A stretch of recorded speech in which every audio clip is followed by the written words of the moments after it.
I'm just too tired to fight, but there's an end in sight. Wave the white flag, I'm yours tonight. 'Cause my heart can't take these heights. I need your love with me for life.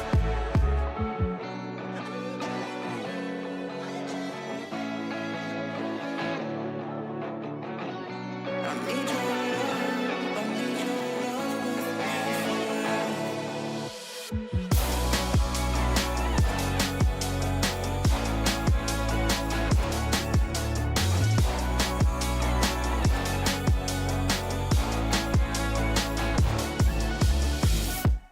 Sorry it ended this way. Sorry it, I need your love with me for life. I'm sorry it ended this way. I know I made no mistake. I need your love with me for life.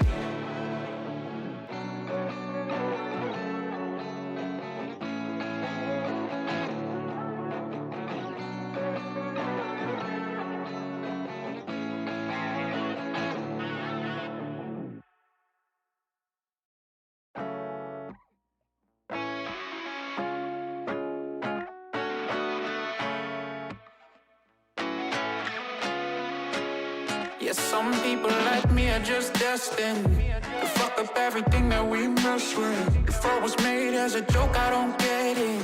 Missed the call, but I guess I got the message. Usually I fall too hard, I'm addicted to pain. And if the world's on fire, I'll be swimming in flames, yeah.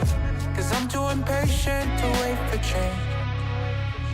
I know I'm far from perfect. Oh, yeah. But I know I can make it work. I know I can make it work. I'm crazy, everybody knows my name, but I don't even know my name. Going insane, putting heavy on my brain, and I don't even know my name. It's a story about a ID crisis. Used to think my only future was the night shift. Brain on ADHD, autopilot. And through it all somehow I kept smiling. I can never find the right words to say. Only a handful of family ever sees my face. But I'm only human, don't we all make mistakes? I'm drowning in my head again, and my thoughts don't want me to win. They show compassion made of plastic, and I don't wanna be another tragedy. But I'd rather be dead than a skeleton dreaming about the things that he couldn't be. I'll explain. 'Cause I'm too impatient to wait for dreams. In revenues, make 1 point. In the 1760s, power meant more than protests and boycotts. The man Herman inspired patience to his followers throughout this period. 60s. I know I'm far from perfect. In the 1760s, powerful men in the American colonies were the working class people beneath them were sick of the corruption and were finally ready to do all they needed. I know I'm far from perfection, but I know I can make it work. I'm crazy, everybody knows my name. Going insane, putting heavy on my brain.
There we go. Okay. Ugh. Dear God. Dear God. Okay. Hello, everyone. Hi, guys. Hello. I forgot to turn on the audio app because I got on so quickly. Hello, everyone. Who do we got here? Who do we have here today? Who do we have here today? Um, I don't know, Macy. I'm sorry. I don't know why it says you're not subscribed. I don't know. Hello, Doug. Hello, Alyssa. Hello, London. Hello, Dubois. Hello, Meowzord. Hello, Meow. Thank you for subscribing again, Meowzord. Thank you very much. Hello, Meowzord. Macy. Hello, Macy. What else we got here? We got Matt Sai Guy too. Hello, Matt Sai Guy. Hello, Matt Sai Guy. All right, you guys. So I decided, hello, Body Swap. So glad to see you here, Body Swap. I decided to come on today. I probably won't end up streaming for terribly long just because, it's supposed to be my day off. But I was like, you know what? I'm trapped inside because of the snow. So I might as well just stream a bit. And yeah, it's pretty. Matt Saga, I do miss you. I do miss you, Matt Saga. Not you, but like you. You know what I mean? Like all of you, but not you. If that makes sense, Matt Saga. So make a snow revolutionary. I should, right? All right. You see, it's cold. It's not that cold here. I have the heater turned up, the heat turned up, but still a bit chilly. Still a bit chilly. So I decided to wrap myself in a fluffy blanket to do this. I don't have anything planned for this stream apart from doing some there you go, woke gay Marxist. Absolutely. Hello, woke gay Marxist. Except for perhaps doing some Discord reactions. I wanted to briefly talk about the winter storm affecting so many people. And then maybe people can throw up stuff they want to chat about. Especially if you're on Twitch, you can send links and stuff. So just trying to think here. Yes, Victoria, you're the plan B. Okay, you're the plan B. Okay, just kidding. Hello, Victoria. So let's get started into that. If we get one super chat, I'll put on the jester hat. If we get 3, jester collar. Okay. As a matter of fact, yeah. So again, 1 jester hat, 3 jester collar. If we get to 5, I don't know. What do we do if we get to 5? Weird Morph Blob about to read Capital, so I'm reading Ilyankov and getting sad about. Yeah, that is very sad. Weird Morph Blob. So okay. So what would we do if we get to 5? I don't even know. I haven't thought this through. You can tell I just kind of got on. If we get to 5, we'll play a game. How about that? If we get to 5, we'll play a game. So 1 super chat or 200 bits over on Twitch. Jester hat. 3 jester collar. 5, we'll play a game. 7, we can do a Q&A. And then that'll be it. Okay. Hello, Dolly Boy. Hello, Dolly Boy. All right. So there we go. There's our thing for today. I also need to let me quickly do that. Let me quickly post a link to our Discord because I forgot to do that in case anyone wants to join the Discord who hasn't already. I have, by the way, folks, for the sake of the community and for my own sanity, limited the chat today to people who have been subscribed for 5 minutes or members. Okay, so hopefully we won't get as many trolls today, and we can just focus on chatting, etc. All right, so let me post this here, paste that, send it, and then pin the message. Okay, so there's our Discord. I just pinned a link to the Discord in the YouTube chat. So there we go. Okay, all right, let's take a look here. Did I connect with Matt Saigai about wanting music? Oh, I got you. Okay. Hello, Louise. Hello, hello. Okay, the way people put themselves in shoes of whoever has a badge is insane to me. Oh, I know, Weird Amorphous Blob, I know. Hello, Asmit. Welcome, Asmit. Yeah, that's for sure, Fetty Spaghetti. It was a day for sure.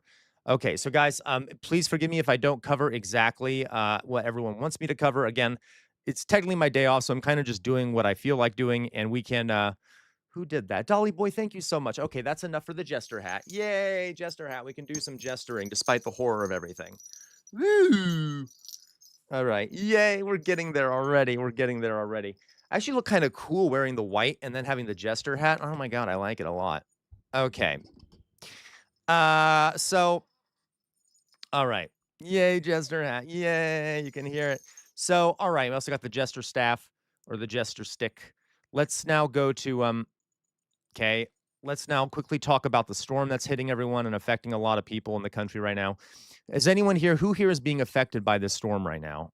Let me know in chat. I'm curious who all here is being affected by the storm that we're currently being battered with in the north, in the Midwest, and right. Okay, no, you're not, Meowsord, you liar. Okay, uh, yeah, Meowsord being from California, you piece of garbage. Okay. Sorry for dehumanizing you. Matt Saigai, thank you so much. Oh my God. Jesus Christ, Matt Saigai. Okay, fine. We'll put on the collar too. God damn it. Ugh, fine, Matt Saigai. Thank you, Matt Saigai. All right, all right, all right. Put on the collar automatically. Whew, right. Oh, being a bit slutty. I'm showing skin. All right, collar.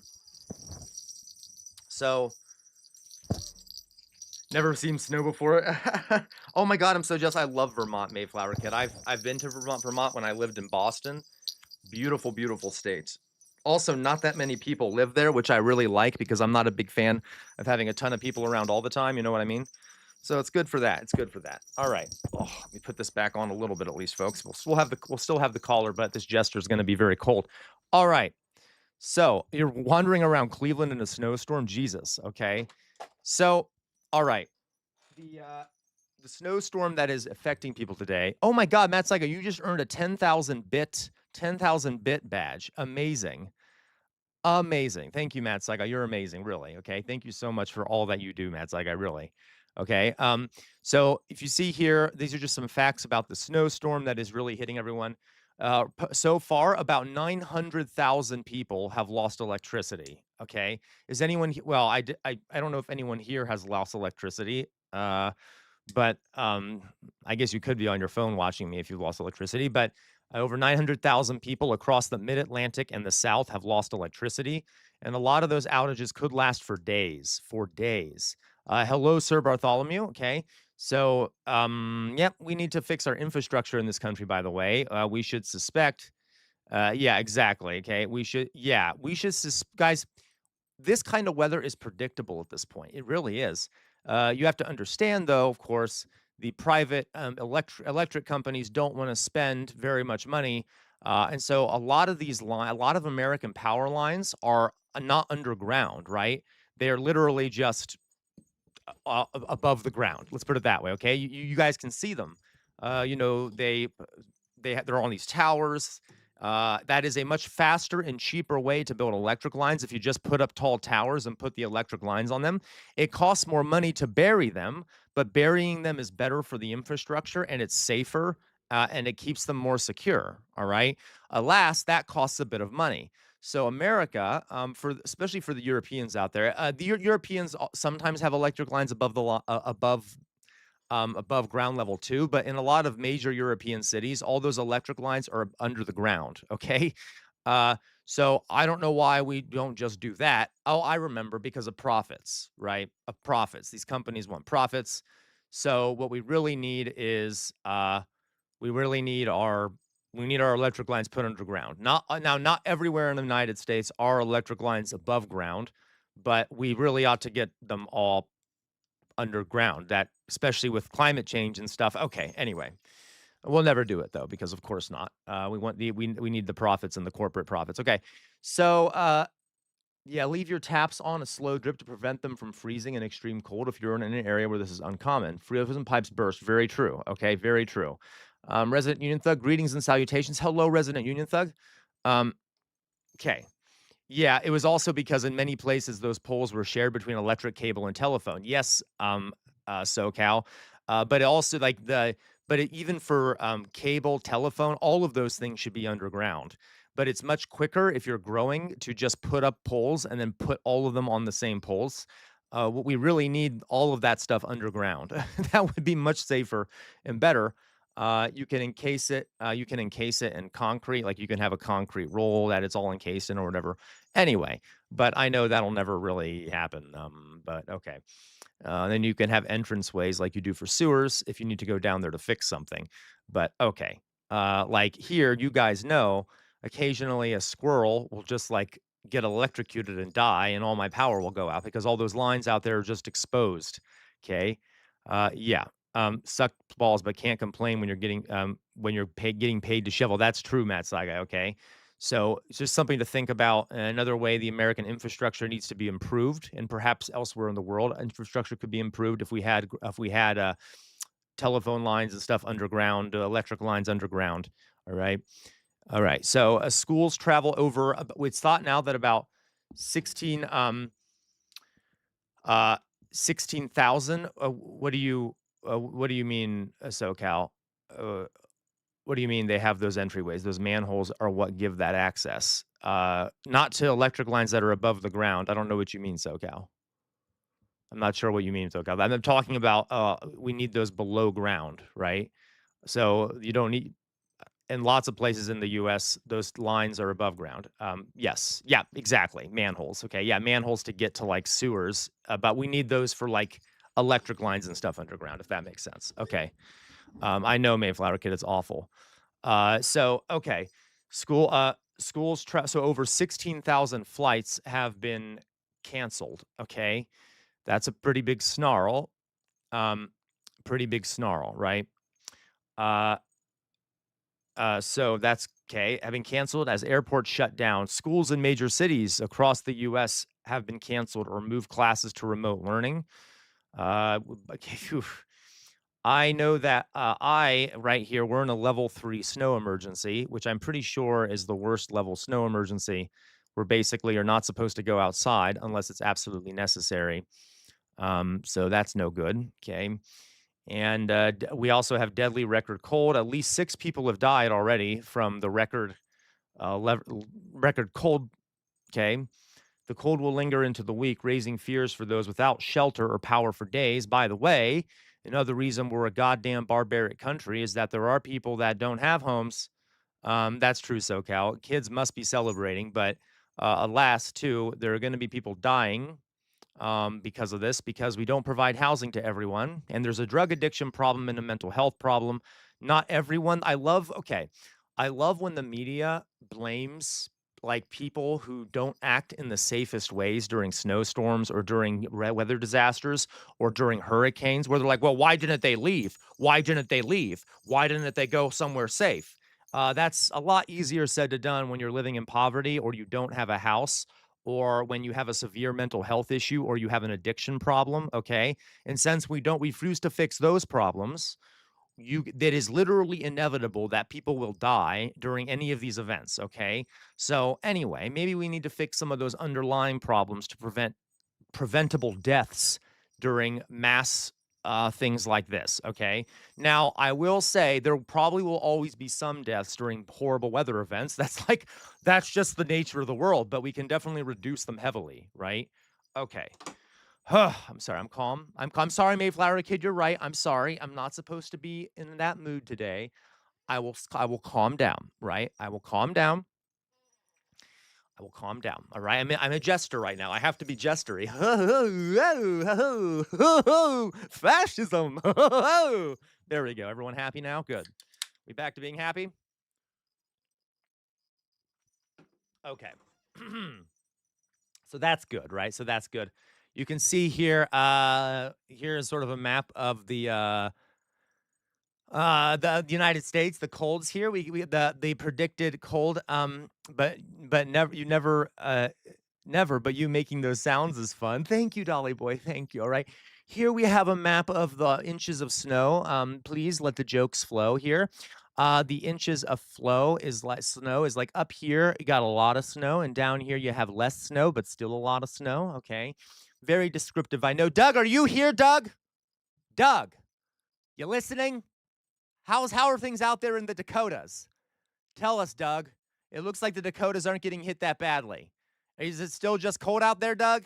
I don't know why I'm yelling. It's as if you can hear me from the Dakotas. I know you're in here. Anyway, um, Vermont is purple. Yeah, but you're used to that crap, Mayflower Kid. You're okay. Damn it, Doug. I'm upset. Okay. Well, that's annoying, Doug. I wish you were okay. Um, okay, I know, right? Right, SoCal. Okay. So, but yeah, you're used to it, all right? Yes, that is where you used to live, Meowser, but now Meowser is over here somewhere in the land of fairies and rainbows. No, I don't mean San Francisco. I mean California generally. Okay. So, all right, guys. So that's what's hitting us. And yeah, that's not fun. I know Mayflower Kid. I know Mayflower Kid, all right? Uh, oh, I know, Loy. So, like, guys, Indiana is a hellhole. Forgive me for the Indianans out there. Oh my God, Matt Saigai, what are you doing, Matt Saigai? Matt Saigai, I know you can't do that right now. You've told me that you haven't been paid. What are you doing? Thank you, Matt Saigai, but Jesus Christ. Ah, no, Meowsword, it is not $3,000 USD, but thank you for trying to gaslight me, Meowsword, I guess. That's not gaslighting, whatever. Meowsword, thank you. I mean, not Meowsword, screw Meowsword. Thank you, Matt Saigai, thank you, all right? Dear God, okay, dear God, thank you. You know what, that basically gets us to where we need to go. So we will do, Jesus Christ, okay, that'll count. We've already made it all the way up to the Q&A, so we'll do that here in a bit. Thank you so much, Matt Saigai, really. Okay, that might be the largest number of bits I've ever gotten, so thank you, all right? Okay, so by the way, ice, one of the big issues here, guys, is the ice. For those that don't live in I know, forgive me for those who don't live in the United States, please bear with me while I talk about our own problems. Uh, you have down here tons of ice in areas that are not used to ice. But guys, obviously we have problems with other kinds of ice too. But guys, like we should have known about this. There's been more and more cold weather moving south and shit. But of course, those southern states are run by Republicans, and Republicans don't believe in climate change and shit. So there's gonna be keep getting massive problems with ice and shit, okay? Unless we do something to fix the infrastructure and provide stuff because of the changing weather patterns due to human caused emissions. All right, here. I'm sorry, I'm supposed to be gesturing. Whoa, whoa, ice. Okay, there. Everyone happy now? All right, moving on. All right, okay. Yeah, exactly. We're just raw dogging it now, aren't we, Loiso? Okay, so let's go on here. What else we got going on? So just a side note, this is what we're getting hit by. We need to abolish ICE in all of its forms. Okay. Here we go. This is from Boo Science, right? What's this? Oh my God, 1980. Oh my goodness, Meowser, this is beautiful. Thank you. This was a massive snowstorm back in 1998? Oh, yeah, the damage yeah, ice can cause a lot of damage. It can cause trees to explode and shit. It can, it's dangerous, okay? It can make your pipes explode. For those who have never lived in cold temperatures, it's very dangerous, okay? And especially when your roads are as shitty. Let me show you guys something. For those who don't know, I know, right? I could literally just replace the ice I'm talking about with any other kind of ice. If you guys know anyone who doesn't live in a climate that is used to ice and snow should know what a pothole is. You may oh, thank you, Dolly Boy. That's my goal, Dolly Boy, is to make your pipes explode. Okay. Oh my God, I'm an awful. We got here. So, um, potholes. I just want for the guys, I know you're going to be like, we know what potholes are. Why are you reminding us? Well, not everyone here has ever lived in a place where potholes happen all the time after the winter. So, these are potholes. What happens, guys, is when you have a lot of cold weather, a lot of very cold weather in roads, okay, the water gets in between cracks in the asphalt, okay, and then as the water um, becomes cold, it retracts, and then when it warms up again, it expands, and it does really bad damage to the road, okay, really bad damage to the road, okay, and it leaves these massive holes in the road. I know, right? These massive holes that are extremely dangerous and can just blow out the tires of your cars, and things like that. Look at this road. Like, look at that. Imagine going down this road and not paying attention, and then you're suddenly blowing out your tires. Who here has ever done that? Uh, yeah, burn job. I know it's weird, but I've had students who have no idea what a pothole is, and they get shocked because they've never lived in that environment before. They've never lived in an environment where potholes are very common. And so, for those who don't know what a pothole is, these are potholes. Okay. Yeah. And like, guys, has anyone here ever had a tire blown out before by a pothole? Um, because I know I have. Yep. Okay. So not only do these kind of storms are they dangerous after the storm is over, it leaves these massive holes in the road that oftentimes, Sir Bartholomew, that you have to then quickly fill. So Victoria, it's a combo. Mainly Victoria, they're controlled by states at this point. Um, and most of these are controlled by the state or the federal government. Most of the time, it's the state. But in a lot of states, for example, Indiana, the government hires contractors to fix these things, and there's a corrupt system whereby the contractors take forever to fix them. And a lot of times, tons of people get injured and their cars get destroyed before they're all fixed, or the state governments are funded enough to fix these fast enough. So it's a huge mess. All right. It's one of the biggest local complaints that people have are potholes in any city. Okay. So anyway, all right. Yeah, that's a good point, Louis. So you're right. It's also county. Counties control these things too. All right. There are county roads. All right. So I'm going to put my thing back on here, right? So just some fun note there about the danger of potholes and the snow. Be careful if you're driving around. We really ought to have more public transportation because we really should start phasing out all the vehicles we have. But, I know that'll never happen. Our cities have. You know what? Let's do a quick conversation here, guys. Let's do a quick conversation here about suburbs. Why not? I can talk whatever the fuck I want about. Okay. Let's do this. All right. All right. So let me show you. American cities layouts. All right, why not? Okay, images. Let's see if I can find a good. Oh, this is god damn it! I'm gonna have to draw it, aren't I? I think I'm gonna have to draw it. Yeah, I'm gonna have to draw it. Okay, so fine, I'll draw it. 1 second. Suburbs map. Am I going to have to draw just for people to understand how American cities are laid out? And then it'll make a lot more sense. It's very interesting how screwed up our cities are. Okay, fine. I'll draw it. Okay, Canva. Yay. Let's go to Canva. So, all right. So American cities are really weirdly set up. Okay. Can is still headings are very why stream on a Sunday? Oh, because I'm trapped in because of the snow, guys. I'm trapped in here because of the snow. I thought I might as well do it. Okay. Uh okay. The news, we're just gonna look up some of the stuff, Kiana, that has been happening since the shooting yesterday. We are all very pissed off about the shooting, but it's my day off, so I'm gonna talk about the shooting here in a little bit. About more about the shooting. I'm just briefly taking a break from that to talk about a few random things. Okay. Um, okay, American cities tend to look. Let me find you an image, guys. I don't know. Let's do Columbus, Ohio. Why not? Columbus, Ohio. Have a very unique setup. I want a bird's eye view of Columbus, Ohio. There we go. There's a good one right there. Okay. Boop, copy image. We'll paste it over here on Canva. Paste. Okay. So, all right. Let me go forward here. All right. So you see this. Here's a classic American city. Now, here is how. I love city planning. It's so interesting. So you'll notice here that lots of American cities are organized this way. All right. So down here, I'll show you real fast. Okay. Right here, we have the downtown area. Okay. Right in the center. You'll notice that. So this is where like skyscrapers are and shit. Okay. This is where like the city proper is, where the skyscrapers are. Normally this area is called downtown. So I'm going to do a little red mark here.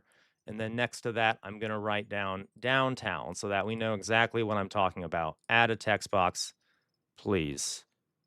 Please, please, please add a text box. Okay.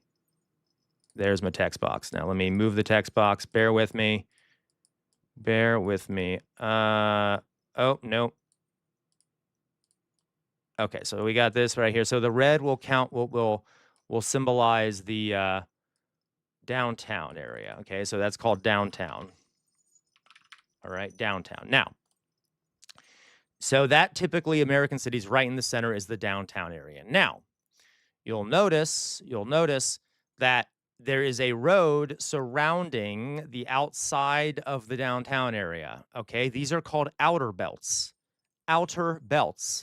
or yeah, outer belts. Okay, and almost every American city has an outer belt, and it's a highway. And I'm gonna mark that too, though you can kind of see it already. Tools here. Okay, outer belt. So this is the outer belt. Guys, I promise I'm getting somewhere by saying this. So this whole thing around here, I need that to be thicker, is an outer belt. Boop. Okay. All around here is the outer belt. Now, you'll notice that along this outer belt, there are a bunch of suburbs. Okay, here in Ohio, in Columbus, it's Gahanna, Worthington, Dublin, Grove City, Reynoldsburg. All these are suburbs. Thank you guys. Okay. Now, here's the messed up part. Here's the messed up part. So American cities, they used to only have that center part, like a normal city, like you only have a downtown area. But as in the 1950s and stuff, there was an explosion of white people, especially leaving the downtown areas. I'm racializing this on purpose. It literally was white people, okay, who left downtown areas and moved to the suburbs. Okay, this area around the edges. And a lot of, especially white folks, were not interested in the downtown area except for as a place to work. So they started building exactly. This was white flight. A lot of white people left downtown areas because there was an influx of people of color in those areas, and they fled those areas, trying to seek more homogenous white communities and places that were better constructed. Okay. Yeah, and yes, if they're up against the ocean, sometimes the outer belt is like just a C shape. Okay, now what happened because of this is that they built a highway. That's where we start seeing the building of outer belts. Okay, so this highway connects all the suburbs. In most American cities, it's actually easier to travel in a circle around the city than it is to travel into the city. So it is much easier to get from like Dublin down to Grove City on the outer belt than it is to travel from Dublin to downtown. So there's almost two cities within a city. You have a city that's a bunch of connected suburbs along the outside, and then you have a downtown area that's sort of separate and can be reached, but the roads typically aren't as good and there's much more congestion and stuff. And this forces people to rely on cars because the only way to get from the suburbs is to have vehicles because there's not good public transportation to travel around the outside of the city. Okay. You see what I mean? Um, and it's a problem. It's a very big problem. Yep, they do. They also suck up a ton of our city's budgets. They are not friendly to public transportation at all in most cities. And these suburbs suck up a bunch of money that then aren't spent in the downtown areas, which makes them like, less makes the downtown areas less developed and stuff. All right. Oh, okay, excellent, Victoria. So this is an issue with American cities. I really wish we had better city planning, and we may reconnect the downtown to the suburbs and maybe add more public transportation around the whole damn thing. All right. This also, by the way, allows for segregation of the poor and the wealthy because you can just go to the suburbs if you get wealthy and you no longer have to deal with low income people. Okay. Um, okay. So, just something interesting about American cities. Yeah, they are. Downtowns are really messed up in a lot of American cities. Not all of them. There will oftentimes be an area in American downtowns that are like gentrified and made to look pretty and nice, which is where a lot of people from the suburbs go. But then people in the suburbs will avoid other parts of downtown areas. Okay. We need to reintegrate all these things to have better sense of solidarity. All right. Okay. Mayflower Kid, what's your issue, Mayflower Kid? Are you learning something, Mayflower Kid? All right. So, and let me show you something else about American cities. I think I've showed you this, guys, before. We need much better city planning, Matt Saigai, but we have this terrible way of planning our cities. Okay. Let's see here. This is let me show you something else here. Okay. Redlining. I think I've talked about this before, but let me show you for those who don't know about it. Redlining. Also, another problem, by the way, with American downtown areas is because of our reliance on cars. Because of our reliance on cars, we most of our downtown areas, exactly, Loiso, are have a ton of parking lots. I need to let me see if I can find the number here. Percentage of downtown areas that are parking lots, which is extremely inefficient. It's embarrassing. Okay, 22%. 22% of the land in downtown areas in the United States are parking lots. How goddamn inefficient is that? Like, that also means it takes longer to travel places because you have to pass parking lots, which just take up more space. Um, it's terrible. So exactly, Lois. So it's a big problem. Okay, so now let me quickly talk to you guys about redlining. I know I'm rambling here. I promise if you're bored, live with it. We'll get to something more interesting later. Okay, I promise you. Here, will this make you feel better? Boop, boop, boop, boop. There, I gave you some boops. Everyone happy? Everyone happy with the boops? Everyone happy? Anyone have any complaints about the boops? Can we continue? Okay, here you go, Mayflower Kid. Boop. You feel better, Mayflower Kid? All right. So real fast now, let's talk about redlining. Let's talk about redlining. There's a history in the United States of, and you can go to the site. I think Alyssa knows about this. I think I remember showing her, or I think I showed you some of you guys this before. There you go. No more boops. Okay, I just posted this site. If you're interested, you can go look at it. Historians use this. Thank you, Body Swap. Okay, historians use this site. Here we have an image. You can actually go. So back in the what was it, 40s, 30s? God, I can't quite remember. 20s, 20s. Oh God, I'm just a historian. What would happen is government agents would go into downtown areas in the United States, and they would look around, and they would make maps of the downtown areas, and they would color code those maps. And they did this to help banks and government organizations determine who they should trust to learn uh, who to trust to loan money to and who not to trust to loan money to buy houses and things like that. And they actually made these maps, and they would rank the areas of each of these cities by color.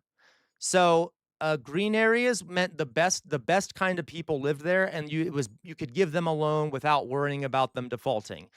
Blue areas, like slightly better, still desirable. You could definitely loan money to the people there to help them survive, etc. Okay. Yellow means it's a declining area. You might not want to trust the people there as much when it comes to giving them housing loans. And then red means hazardous. You better not give the people that live there loans, okay? Because you can't trust those people.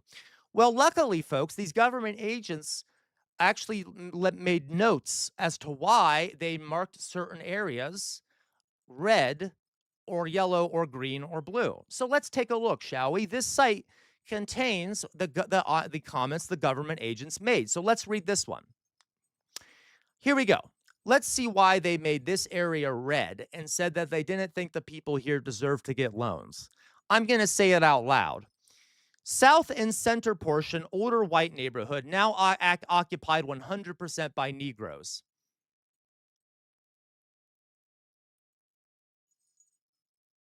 Do I need to say more?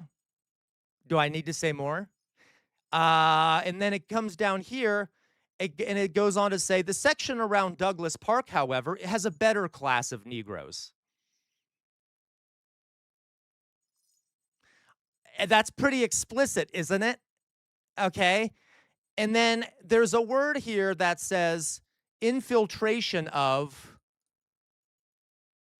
Negroes. Infiltration of. Now, this, if you compared the maps of today with these maps, you will see that a lot of these neighborhoods are still Exactly, Cody. It's exactly what it's saying. If you were black or you were a recent immigrant, you likely lived in an area that had been redlined or yellow lined that made it hard for you to survive because you couldn't afford loans. You couldn't afford to get a loan to afford a house. You couldn't afford a loan to do much of anything to build a business. So they literally, the government made it harder for you to get a loan or to do work with a bank because of your skin color or because of who you were. If you look at maps today, though some of the poorest areas in cities are still these areas that were redlined because intergenerationally it has made it difficult for those people. All right. We understand? We understand that? Yep. So exactly, Lois. So I yep, and guys, you can go to this site. I just posted it. Almost every we don't have the reports from every American city. We don't have the reports from every American city, but a lot of them. And guys, if for the white folks out there, they also targeted white people. Okay, let me explain what I mean by that. They weren't as targeted, but oftentimes, uh, they would if you were a recent immigrant, like if you were Irish or you were Italian or you were they would discriminate against Turkish people and stuff. They would also yellow line your neighborhood and say, well, you still can't trust these people. Jewish people were targeted, okay?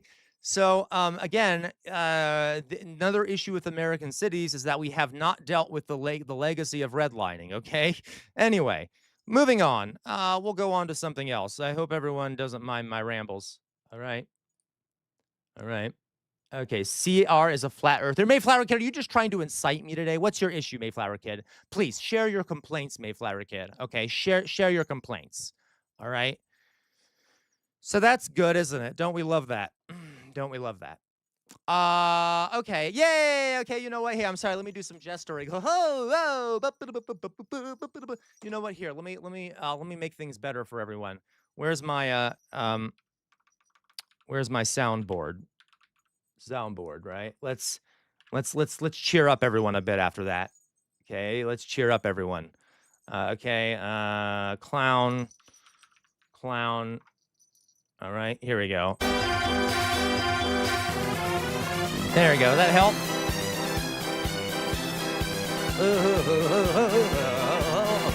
Red line, redlining. Oh, don't you love living in fascism? Whoa. Okay, there we go. Everyone happy now? We good? Everyone happy enough? You cheered up a bit? You cheered up a bit. It is the weekend. Okay, anyway, moving on. It is the weekend. All right. Let's go on, shall we? Let's see what else we can do.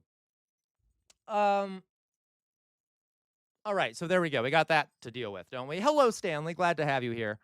So, all right. What else is happening, folks? Let's do some reactions, shall we?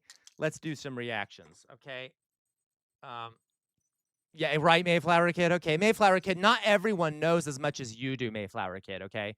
This is an educational stream. Okay, we're doing education, Mayflower Kid. I'm on to you today, Mayflower Kid. I'm watching you. I'm watching you. Okay, I'm watching you. All right. I'm watching you. Okay. So guys, I did see that on Discord there were some things. Oh, that's a good point. You know what? Let's do it. Let's do it, Fetty Spaghetti. Why not? Why not? Just to piss off Mayflower Kid. Let's do Minneapolis and St. Paul. Let's see if that shit is in fact also just as badly redlined. Minneapolis, and St. Paul. Oh, here we go. Minneapolis. Oh, good. Oh, good. So yes, now they might not. They actually do. They do have comments. They do have comments here. Oh, good. Oh, good. I love this. This is good. A slow, it said here, I'm trying to find here, slow encroachment of Negroes and Asiatics. Okay, that's not bad, right? That's not bad. Not racialized language at all. If I click right here in D5, it says, oh my goodness, look, at the present time, many Jews and Scandinavians and Negroes reside in the easterly half of this area. So it looks to me like Minneapolis was also redlined, guys. Shocking fact there. Welcome to America. All right. Yeah, horrifying note, guys, right? Just so there you go. Again, guys, if you have it within you to search these yourselves, you can. You can go to the website. I will post it one more time. You can find your city in America and see what they said, okay? See what they said about that area. We'll post that there. Love that for us. Okay, everyone ready? Let's move on. Let's see here what we got for reactions, okay? Because why not? It'll be fun. Well, we're having fun, right? Right, guys? We're having fun. Someone better say we're having fun, or I'll be very angry. I'll be very angry if someone says we're not having fun. Okay. Let's see here. What do we have to react to today? For those that are new coming in here, this is normally my day off, but I decided because I'm trapped in my house to do a little bit of a stream today. And it's going to be kind of a fun one, as fun as it can be given our current situation. But we will, I'm going to kind of want to do some reaction videos. This looks like a good one. Thank you, Louise. Are you here, Louise? My dear Louise. Are you here, Louise? Louise, who's going to let me visit. My Louise, who's going to let me visit the UK and visit her house. And she's going to, let me have tea time with her and stuff. I'm sure. Now, I don't know if that's true, but I'm just inviting myself, Louise. I hope you know I'm just inviting myself to Louise's house. Okay. Oh, thank you, Louise. I knew you would say yes. I think you've invited me before.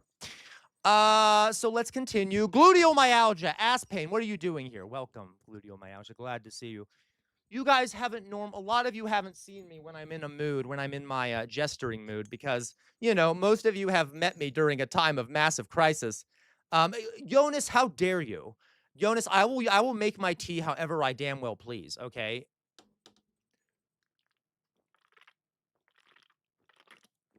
Gluteomyalgia, who the hell keeps claiming I'm flat earth? Is this what Mayflower Kid? Mayflower Kid? What are you are you in the FBI? Are you fedding? Are you like a Fed? All right. Thank you so much, Dolly Boy, for donating. Really, thank you for the 200 bits. Very kind of you, Dolly Boy. You know what? Just for today, Dolly Boy, I will admit that bi people exist. Just for today, okay? Thank you very much, Dolly Boy. Gluteomyalgia, how dare you, okay? All right. Okay. So let's continue. This was sent to me by Louise. Let's see what this guy has to say. It says Trump ally grilled on Minnesota ICE shootings. I'm sure this ally will have very enlightening things to say. Won't be propagandistic at all. No problems there at all. Okay. What he says, let's not listen. So you're saying he just lied. You accept he just lied. Have you seen him recently? Yeah, I have. And I think it's just And a you bit think he's rich. all right? Well, another week and another 7 days where... By the way, for the Americans out there, we're being humiliated on the national stage, okay? We're being absolutely humiliated. I just want to remind you, this is what other countries' media are talking about, all right? They're laughing at us. They're laughing at us. I know, personally, I love that. I love feeling humiliated on the national stage every single day, okay? Every single day. The President of the United States feels like... not only the most important person in the world, as is perhaps typical, but it feels as if, as always, You think our so, politics Cody? is It kind of entirely seems plugged like it. into his head. Certainly, what he... Guys, I want to point out, I am just playing the part, right? I am a real American at the moment, right? Like, we should all be wearing clown costumes because we're living in a carnival. Like, it's not like it's my fault that these things are happening or most Americans' fault that these things are happening, but you do realize that we're living in a goddamn carnival right now, okay? It's like a goddamn circus. So we ought to acting like it. There is a history, by the way, of revolutionary clowning, whereby clowns have been used as a form of resistance, and gesturing. Jesters were often the only ones who could speak negatively to kings, okay? So, we should really bring that back. There was, by the way, at one point, a bunch of clowns, I think it was in the UK, in Britain, who were protesting, and they would go downtown in a massive group of clowns, and then they would fill their pockets with, like, sex toys and, like, rubber chickens and shit, so that when the police searched them, the police would have to pull out all these sex toys and rubber chickens and would be hilarious. Like, that is a way you can do sort of clowning like that, resistance, where you humiliate the police by having them arrest you. All right. says Jennifer Ewing is a spokesperson for Republicans Overseas UK. Very funny, Dolly and Boy. Jennifer, thanks so much for joining us. Thanks for morning. having let's me. see. Not at all. You'll know that 400. Oh, this is what the hell is Republicans Overseas? I've never heard of this organization. Never heard of this organization. All right, there you go. Exactly, gluteomyalgia. Isn't that funny? Like, imagine if we went down to like a protest dressed as clowns, and then they had to search us, and they just pulled out a bunch of ridiculous things while someone was filming. 157 British soldiers died in Afghanistan because your country asked for our help. President Trump said that the UK and others stayed a little back, a little off the front lines. He's rowed back from that and praised the British Army now, but he hasn't apologised for it. Do you understand how profoundly insulting that is to us and to the families of those who were maimed and killed for the United States? I do. You know, I've lived in Great Britain for the last 20 years. I love this country. I'm a citizen. First of all, I suspect that the Brits out there, you should probably consider deporting this woman anyway. Second of all, what is that accent? Dear God, is that like MAGA mixed with UK accent? I don't know. What is that? Okay. Here, and I'm very well aware of the sacrifices that the British families made during that time, and there's no excuse. Right, quite frankly, for gluteomyalgia? what he said. Now, you asked about an apology, and I was looking back actually over the last couple of days. How many times has God, guys, the UKers out there, she is destroying your accent. This is embarrassing. Like she makes all your accents look bad. She really ought to be deported because she's destroying English accent culture. Like this. Okay, sorry. President Trump come out and apologized for something, you know, of one of Never. the well, actually, and I don't want to go back to 2016 and grabbed her by the you know what, but there was a direct apology for that. It's rare. It's very rare, is my point. And so, you know, as you referenced the Truth Social that did come out, which was a huge relief. She is an immigrant, Matt Saigai. She's an immigrant from America, okay? She's an immigrant from America, and she's a Republican. Clearly, Hello, somebody had Allie. gotten in Welcome, his welcome. ear Free and said, Palestine, "Hey, Allie." I know you didn't specifically mention British troops in your comment. You said NATO. I think he was still on a big roll from Yes, Matt Davos, Saigai. you know, just slamming NATO. Again, no excuse. But it's not good enough, is it, for the fact that he he Yeah. never apologizes? Well, that speaks to a deep arrogance. Yep. And that's not good enough. It's not good enough. And although he's rowed back on British soldiers, he hasn't on NATO soldiers. And hundreds and hundreds of those, not least the Yeah, Danes who we've been gluteomyalgia. attacking for the last few weeks, did exactly the same thing. It's not No, good you're enough, right. is it? And I think the Danish people per capita Now, wait a minute. I'm sorry. Is she defending him? I'm confused. lost highest more than death American, as many or more than Americans. Look, I'm not going to sit here and defend that statement. It was offensive. It was hurtful. Loiso, I hate you so much, Loiso. And it was untrue, you know, as we've just discussed. I think what you are going to see, probably in relation to maybe the work we're probably going to start doing on Chagos together, is more comments about how much the UK and the US and the special Yeah. relationship. Why would he say something like that? I mean, Is he look, quite well? I'm not in the man's mind. You know, I don't know, but Oh my God, she's a fool. Yeah, guys, no, guys, you have to understand. You know I love immigrants. I'm making a point here. She's a Republican overseas. She hates immigrants. And I'm trying to make the point here, I'm being dark woke, that maybe the UK should deport her because she clearly can't speak the language. I mean, dear God, she can barely pronounce the words without sounding like a fool. Like, what is that accent? And she's promoting Trump's imperialism. She sounds like a migrant that should be deported by her own logic. Okay, I'm just saying. I know. I shouldn't do that. I'm just making a point. you know, it's been going on for 10 years, right? He's been in the public, well, he's been in the public eye for, 5 decades. But so he There you go. does say Yeah, these right, things. Jonas. They're expats when they're white. Exactly. Does it There's embarrass no you? point.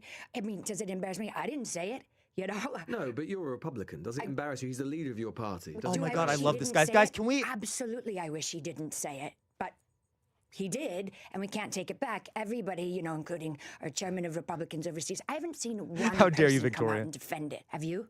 Well, no, but I should imagine not. What on earth would there That's to be what I to mean. what So, on earth would there to be to exactly, defend? But I haven't exactly. seen Republicans. So, condemn Cal, him how for dare it. you? That's not true. I mean, I think if you look at the poll media tapes of myself or whom, you know, Greg Swenson, other Sure, but members with of respect, more Guys, she's so stupid. I'm sorry. The things she's saying are so dumb. I just can't stop helping think about the accent. Is she a smoker? You know what? I'm sorry. I'm sorry. I shouldn't be doing this. I shouldn't be doing this. This is beneath me. This is beneath me. When they go low, we go high. This is beneath me. When they go low, we go high. Right? Right? Right, Sir Bartholomew and anyone else out there? Is everyone else out there also high? Anyway.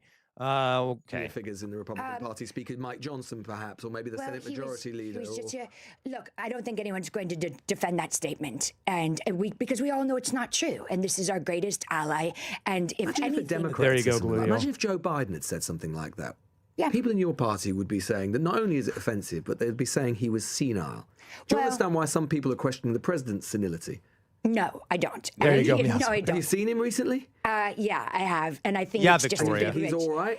I think he is a, late 70-year-old man who does not sleep, who flies over the place, who has I know so people many. in the late 70s that don't say things like that. Guys, this is a common talking point in America for the Americans, you know it, that Trump isn't senile. He's just very busy all the time, and he works so hard on our behalf that he very clearly, it's just that he's tired, right? That, it's just that he's tired. Sometimes he may say some loony things, but he's just, it's just tired. Yeah, he said some things like, there were no English people that fought in Afghanistan or whatever, or Denmark, or from Denmark that fought in Afghanistan. But he's old, he's tired, he works really hard for us. Okay, you know what? And he also messed up Iceland and Greenland the other day. You do live television. We're doing live television today. One of us will probably say the wrong word at some Boy, point. so. So I do not think that that's senility, and I also think it's a bit rich for maybe. Do you not- think she would say it wasn't senility when it was Biden? You're right, Cody, but you're right. Yeah, Cody, don't say that. I would never make a joke like that, Cody, about pegging. Never. yourself, but the U.S. media who happily watched President Biden in the deep throes of, some sort of cognitive decline and never Oh my said God, it. You don't she's think doing it. President Trump exhibits any characteristics of cognitive decline? No, I do not. You don't even. Oh I'm my not a doctor, God. but no, I don't. I don't think it's his issue. I think his issue is he's brash, he's Yeah, she is. unfiltered, he's often unpresidential and inappropriate.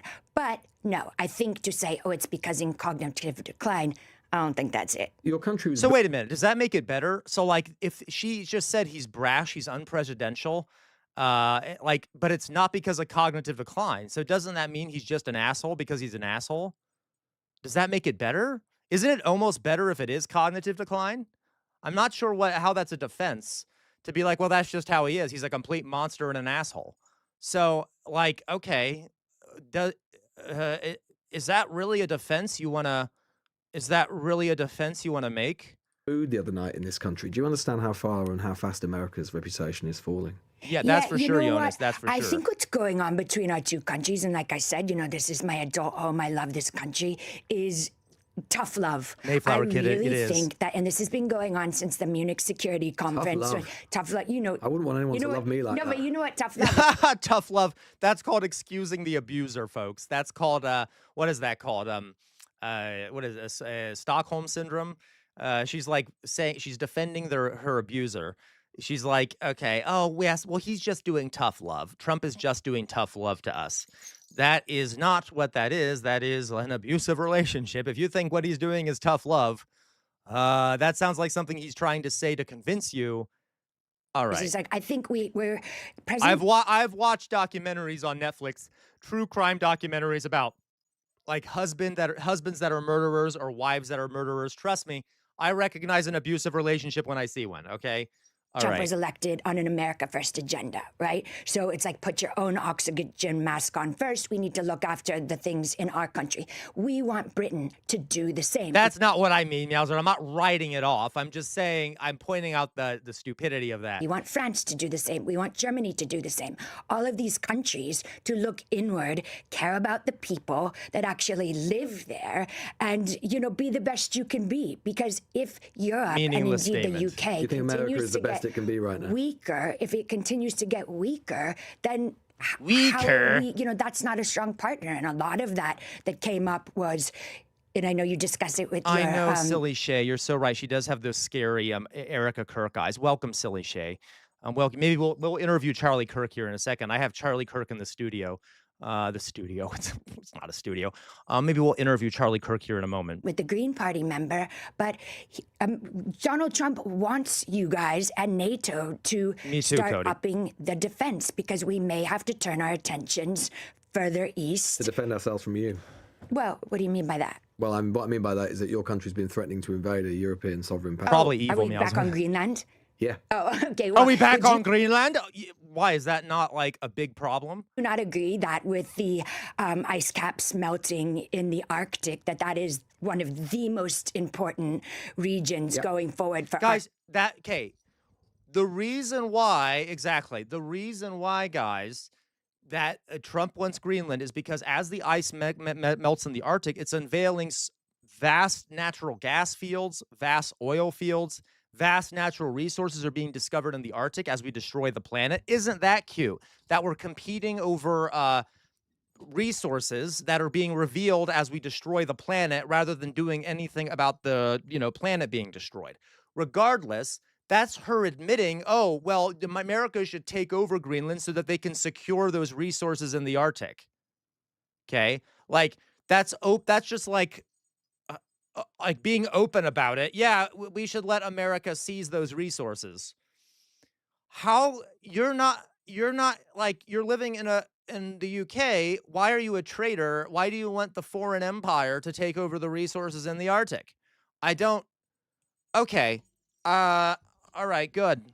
Arctic shipping lanes. Yep. You'd agree with that, right? Yep. Okay. And so the good news is Right, that Loiso. as a result of a treaty from the 1950s, where you got the American Virgin Islands and the Danes got There you go, got Mayflower a Kid. complete recognition of Greenland, you can put as many troops and as many bases on there as you want. But Yep. your presidents, including Donald Trump in his first term, have chosen not to do so. So it's obviously your presidents who don't think it's that important. Well, you know what? I mean, I know You're that's so right, been silly sort of the Shay. narrative all week. Like, oh, why would narrative, they? it's just Why true. would they go through with this? Because I love him. He they looks so done already with it. He looks so done with this interview. I really like this guy. the U.S. that is could already do Almost whatever certainly, it wanted in Kiana. Greenland. That's That not would explain the lips, Kiana. true.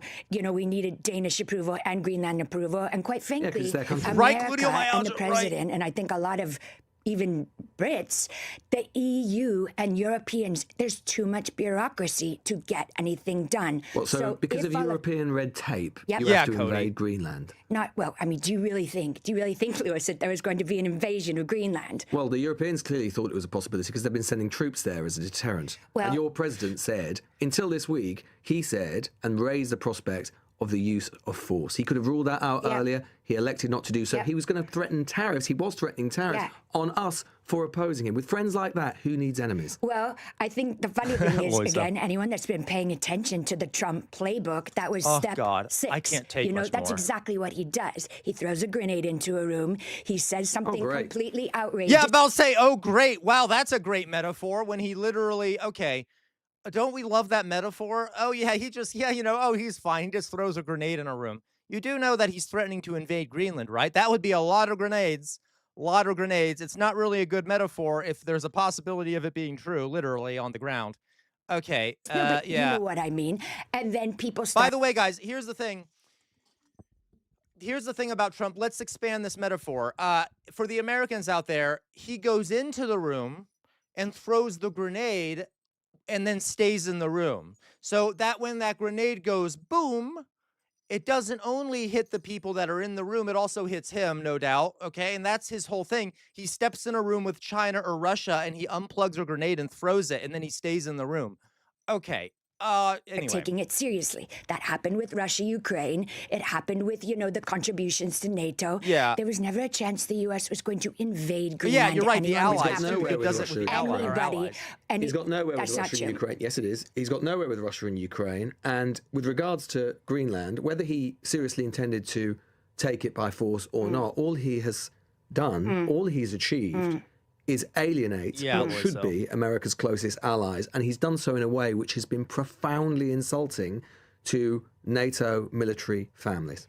Okay, Yeah. again, we just touched on, the NATO military families. No excuse for that. With regards to insulting people, Lewis, if the end result is that Britain gets stronger, that the EU gets stronger, How my UK folks up there, is Britain feeling stronger right now? Is Britain feeling stronger with with Trump as in power? Like what?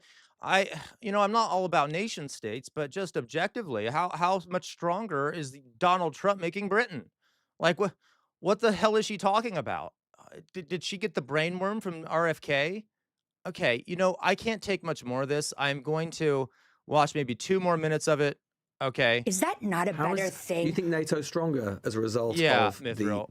foremost military component of that alliance threatening the use of force against other members of that alliance, given the entire point of NATO is the idea that our security interests are indivisible? Do you really think NATO can possibly be stronger having had him make those threats? 100%. And you know why? Okay, that's it. We're done. I can't do it. Thank you, Louise. Thank you for sending this. I think we all get the idea. Let's not go crazy. We though. respond Oh, there's protests by going on still. saying Yay. no. Okay. So we get it, right? We get the idea here, right? I think we understand, right? Oh, wow. Whoa. Okay. All right, good. Love that for us. Great fun. So okay, good. That's great for all of us. So shall we let's go on to another reaction video. Or you know what we could do? We could totally I don't know. What's going on here? I don't even know. Yeah. No, Louise, he did a great job. Thank you for sending that. Okay. Okay, the 8-minute. Let's watch. We'll do that, Meowzord. Okay, let's take a watch here, guys, folks. If you want to post something for me to react to, you can go to our Discord and you can post something in the React section. Okay, in the React section, Reacts section. Excuse me, a reaction section. Whoops. All right. So okay, here we got how to protect your neighbors from ICE terrorism. Yay! Let's watch this. Oh, Black Flag Civilian is really good. Okay. So thank you, Meowzord, for sending this. Okay. Black, yeah, don't worry. Meowzord is always complaining about something, Loy. So I've grown to just ignore Meowzord. Meowzord, I'm joking. I hope you know. Okay. Yeah, Farage will be the Republican lapdog.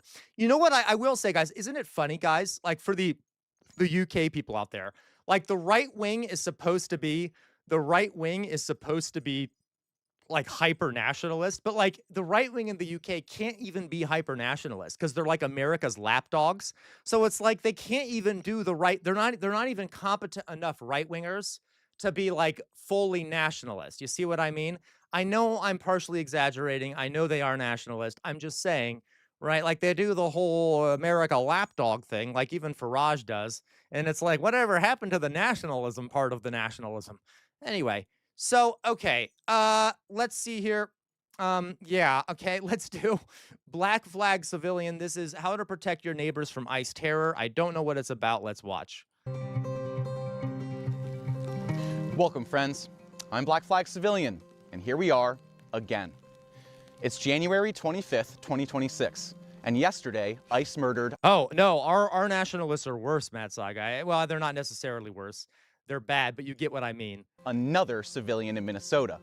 Not Renee Good, another Minneapolis resident. His name was Alex Preddy, a 37-year-old RN who worked at the Minneapolis VA's intensive care unit. His life was spent providing life-saving care to American veterans. Alex is a hero who spent his last moments... Yes, Loy, so that's why we're always talking about what they're saying in the regime, right? But it's my day off, Loy, so I don't want to listen to her for too long. ...protecting a woman from the very federal agents who would ultimately murder him. In times like these, when the state turns its violence inward against its own people, when you see the utter dehumanization of a vulnerable population and the reckless wanton brutality the government carries out against them and anyone who defends them, it's easy to fall into despair, to feel helpless. When you see government agents armed to the teeth and demanding papers from individuals based purely on skin tone and accent, when you see feds detaining children and using them as bait to capture and disappear family members, when you see a video of masked thugs gunning down a U.S. resident on the streets of an American city and then walking away with no consequences, when you see an evil so massive, so organized, I think and it's so time for a well-funded, boop to make everyone it's happy. natural to think to yourself, I'm just one person. How the hell can I fight this? Boop. And the truth Boop, is, boop, boop. as a regular working class person in the United States, relax now. when you're by yourself, isolated and alone, it's true, you cannot fight it. That's why our entire society at every level is structured by the rich and powerful to keep us at best isolated from one another, or at worst fighting one another over trivial bullshit. Yep. But it doesn't have to be that way. That's social control There for you. is a way to fight this. There is a way to stop federal agents from carrying out their ethnic cleansing operation against that so, immigrants and Mithril? I didn't asylum know that. seekers in the U.S. And it Wait, isn't Faraj's closest political friend was sent to jail for spying for Russia. Oh, shocking, Mithril, shocking. Yeah, such strong nationalists there, huh? coming from Yeah, politicians. do we remember that Russia, the FBI found out that Russia had helped Trump get elected? They had done a misinformation campaign online. Yeah. It isn't coming from the rich. It isn't coming from the police or the military or the courts. The simple truth is this: we have to save ourselves. If me saying that made your stomach turn, I get it. When you're staring down an enemy so powerful, so institutionally protected, so willing to lie to achieve their despicable goals, this responsibility can feel unnerving. But there's another simple truth to remember. There are more of us than there are of them. Listen to me. There are There you so go, many Voodoo more of Lounge, us than there can ever be of them. We outnumber them dramatically. And the only weapon we have to stop this is solidarity. Intense, prevailing solidarity Yes. between all Sorry, I'm not regular, saying much 'cause everyday I'm trying working to see people what who he's saying. reside in our nation. This is our superpower. And I want to be crystal Yeah, guys, clear here. like that is like Solidarity- one of the #1 things that has been destroyed in America is solidarity. We used to have workers used to have a lot of solidarity in this country. They literally fought side by side at the Battle of Blair Mountain against corporate interests. There were much stronger unions and things like that. By the way, our middle class was the strongest, and people were the most well off when we had more solidarity. But there has been so much done to dismantle any kind of solidarity from between people these days. Like we don't have any sense of solidarity. All right. is not just a slogan. Solidarity means action. It means putting In this case, Sir Bartholomew, there's not really a difference between annexation and liberation. I think your annexation would be liberatory for us. your own safety on the line to protect innocent people from harm. Minneapolis is a beautiful, shining Mithril? example Okay. for what this looks like in action. Never in my life have I seen this level of solidarity that I'm Yeah, seeing boy, right so. now.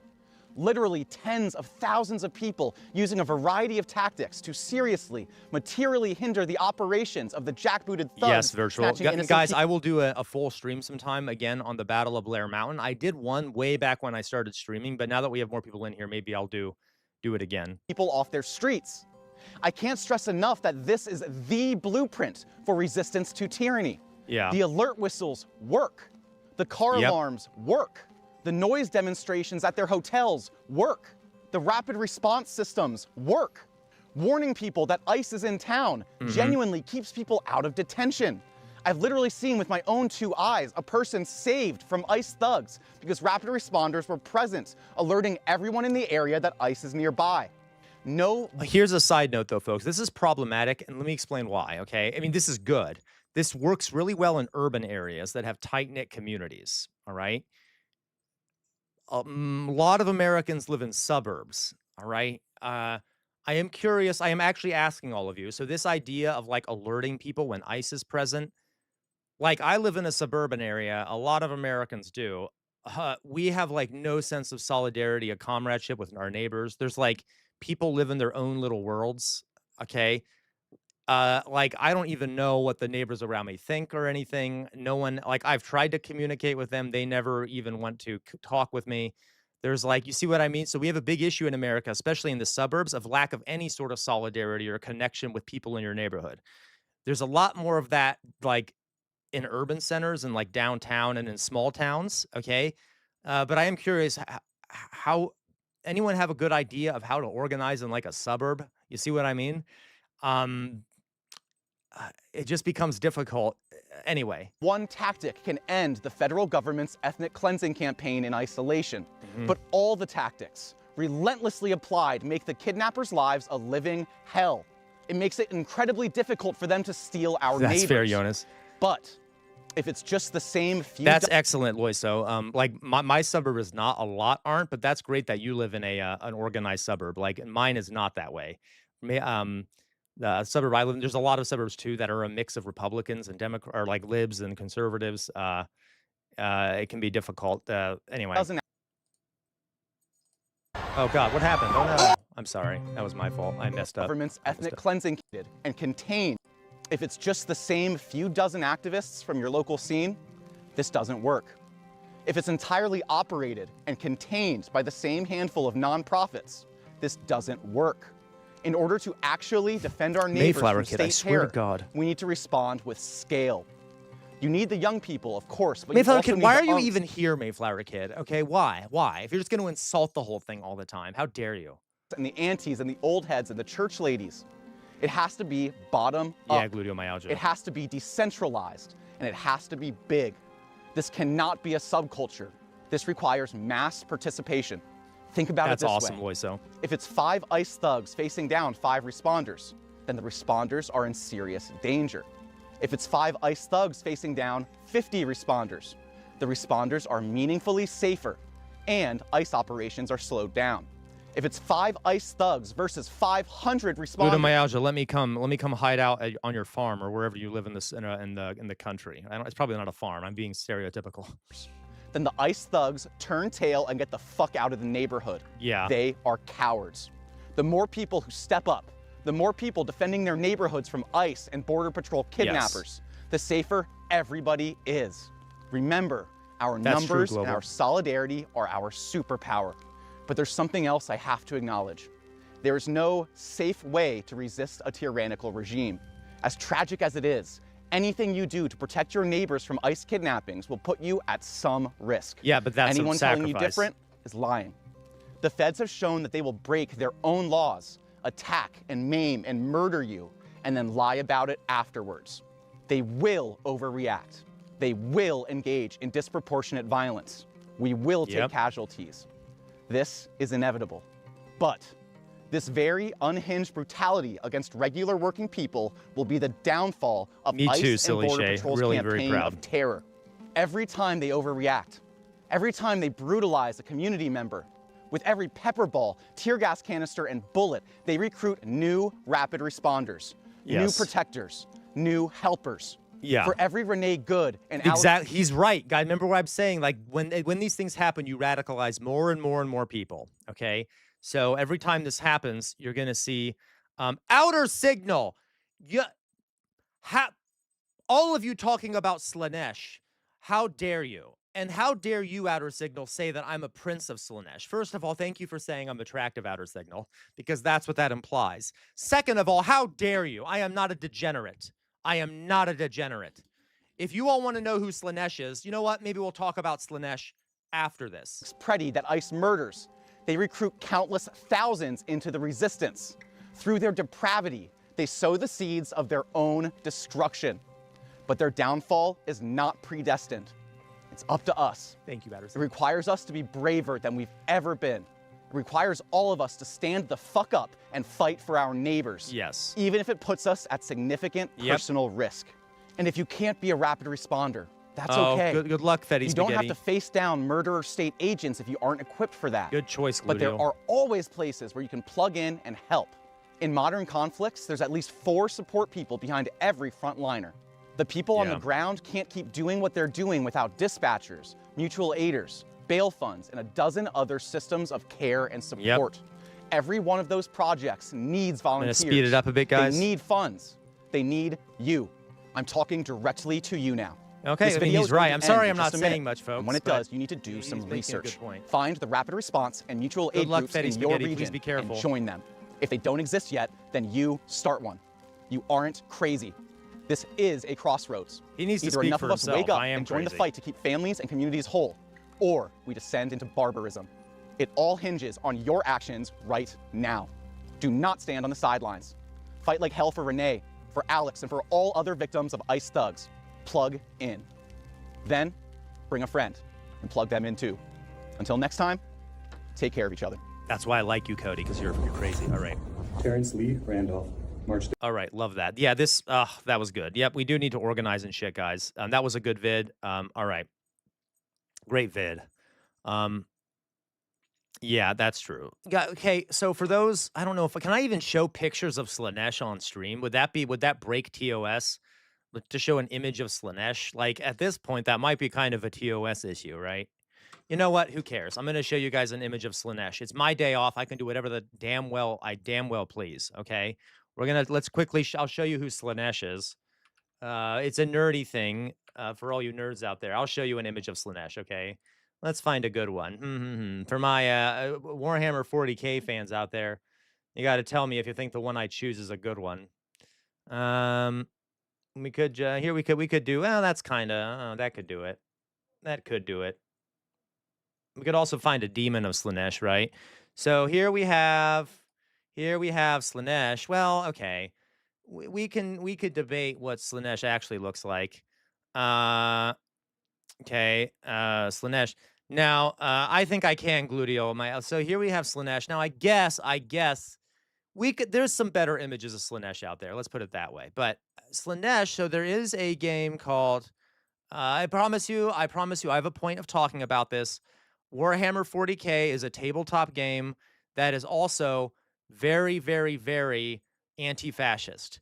Now, there are idiots out there who think that it's pro-fascist, but it is absolutely anti-fascist.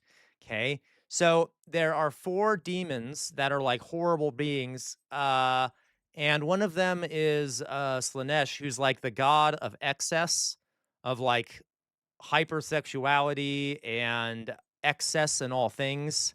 Yeah, and it is evil. And like her followers engage in these giant, how do I phrase this? This giant fun parties where there's acts that are engaged in, okay? Very big, but okay. And like it's all about excess, excess, excess. All right. So it's a demon that's trying to basically destroy humanity and take over the world, the universe, by being all about excess. Okay. Yeah. Cuddle, cuddle. Yeah. And they literally, that's not wrong. Gluteal myalgia. There was a race, called what are they called? Oh God, I'm having a mind blank. The high elves, not the high elves, whatever they're called. Okay. They literally became so degenerate and like they were so depraved that they kind of created Slanesh just the Aldari. Thank you. By having so much excess in their society that they created Slanesh. All right. Let me show you another one of these gods. There's 4 of them. I kind of like the idea because they're kind of critiques of humanity. I actually don't think that one is that bad. Then there's also Nurgle, grandfather Nurgle, granddaddy Nurgle. I love Nurgle. Nurgle's fun. Nurgle is another one of these demons who actually I really like, okay? Nurgle looks horrible, right? I admit it. Not the most attractive fellow. Not the most attractive fellow. Okay. Sir Bartholomew, you would not smash Nurgle. What do you mean? You would not smash Nurgle. Nurgle is the god of disease and rot, and the life cycle. Nurgle does not look that bad. I mean, Nurgle looks bad, but Nurgle is the only of the 4 demons that actually cares for his followers, and he gives his followers blessings, which are horrible diseases. Okay, because to him, disease and rot are like awesome because they're part of the life cycle. So he loves diseases. All over his body are pocks and boils of like new diseases he's created and he wants to spread around. And he gifts his followers with horrible diseases that they then go out and spread around. So he's like kind of gross, but also he's kind of nice because he actually cares about his followers. But he is a demon, okay? And the people that follow him like get obsessed with like infecting their bodies with horrible diseases and things like that, okay? Rather than Slanesh, who likes just having a good time all the time, right? You're all what's wrong with all of you? You all want to engage in a coitus? Yeah, virtual violence. I would not smash. What do you mean? I would not smash this one. Okay, I would not smash. Let's go on to there's only 2 more. There's 2 more. Someone might need to help me. Oh, there's Zinch. Zinch. Okay. Zinch, who's the god. There you go, Meowser. Zinch, who is sort of the god of magic, but like basically like knowledge and chaos and Machiavellian control. All right. So this is Zinj. But Bartholomew, is there any one of these you wouldn't smash? Okay. So this guy right here, he like is all intrigue, manipulation, hidden knowledge, secrets, and things like that. Okay. So this guy right here is like all about like intrigue and like nefarious plans and backstabbing and knowledge and like hidden lore and things like that. He's interesting. He's interesting. How dare you, Dolly boy? How dare you? He's interesting. You know, he's cool to play it. Okay, he's cool, but like he's also I don't know. I don't like his lore that much. And then the last one, what's the last one, guys? What's the last one? I'm having a mind blank. I'm having a mind blank. Shit. It's the war, the god of war. Crap. Thank you, Corn. Thank you, Jonas. Corn. Then we got Corn. Now, Corn, I like the idea of because Corn is like was also kind of created by humanity and well created by people who like doing war, any species. So Corn is the demon of war, and he is just obsessed with death. Okay, like he literally sits on a throne of skulls, and people who worship him literally just kill people and then send skulls to him because he's the god of death. All he cares about is death and conflict. He will even like create whole armies of his own demons just to kill them himself and fight them. Okay, because he's just like bloodlust, loves war, loves war. He's also obsessed with like anger. You're right, Jonas, and vengeance. And so he also came out of the human mind. All right, that is Corn. All right. Okay. Anyway, last thing I'm going to tell you about because it's my day, guys. Yeah, but yes, you're right. I'm sorry. More of a god. Okay, all the nerds out there are nitpicking, but yes, more of a god of violence. Last thing I wanted to tell you, which is relevant to Donald Trump and the things we're experiencing today. Correct, gluteomyalgia. Okay. The last thing I wanted to tell you about 40K, which is honestly interesting and regarding to anti-fascism, is the Emperor of Mankind. You know what? I've talked about this before. I shouldn't do it again. We're not going to talk about this again. Okay. Look up the Emperor of Mankind. I've already talked about this before on stream. Okay. If you want to see an anti-fascist character. All right. All right. Okay. We're done with that. Let's see what else there is to react to. Let's see what else there is to react to here.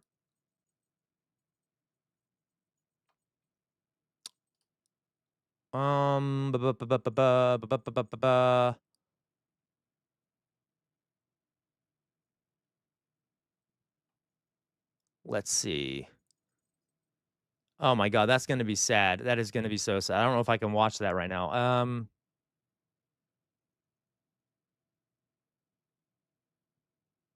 Ice out of Minnesota. From the US to Israel. Ice too long. Okay, let me find something for us to react to. I have an idea of what we can react to. Let's watch this, okay? So this is a PBS. This is short. It's 10 minutes long, but it is about a working class uprising. Okay. Fine, Dolly boy. We can do clown noises, all right? There you go. Everyone happy now? Everyone happy? Did that make everyone happy? Okay, Dolly boy. I will do whatever you want, Dolly boy, because, you know, I'm a slave to your wallet, okay? I'm joking. I'm not a slave to your wallet. Okay, whatever. Okay. Loy, so what is this why do we have a bunch of Slanesh theologians in this chat? What is going on here? Do I need to call the Empire? Do I need to call the Empire on all of you? Okay. Do we need to get okay. Oh, I love Lutein09. Anyway. So let's quickly do this, right? So this is a video here about the working class uprising that they don't teach you about. I honestly don't know what working class uprising they're talking about, but I thought we could learn a little something. You know, my inner teacher's coming out here. My inner teacher. What can I balance this right here? Probably not. My inner teacher's kind of coming out here. Oh my God, I can. Look at that. I'm so clever. Okay, let's watch. In the 1760s, powerful men in the American colonies were in danger. The working class people beneath them were sick of the corruption and bullying, and were finally ready to rebel. All they needed was a ferocious leader willing to take on the fight. But the man who would step up was no warrior. Herman Husband never planned on leading a rebellion. In fact, he was a pacifist who was wholly opposed to bloodshed. But his fierce Ninjester, how dare you? Ninjester says Sam's excess in denial is of his love for Slanesh. How dare you? Okay, how dare you? words in favor of the working people got old Herm into trouble. And that was just the first rebellion. I'm Joel Cook, and this is Rogue History. Rebels I prefer Daddy Nurgle. and revolutionaries.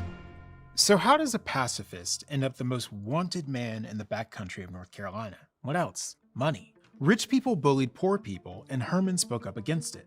But the thing Absolutely, is, Gludio. his words resulted in a little bit more than protests and boycotts. The men Herman inspired descended on the colonial capital with guns. So let's back up a bit. In the mid-1700s, Okay. the American colonies each printed their own paper money. Oh, God, yes, I know what this is about. Oh, God, guys, I actually have some colonial bills somewhere. I'll find them and I'll bring them and I'll show them to you. So before America had the Constitution, every colony and every state printed its own money.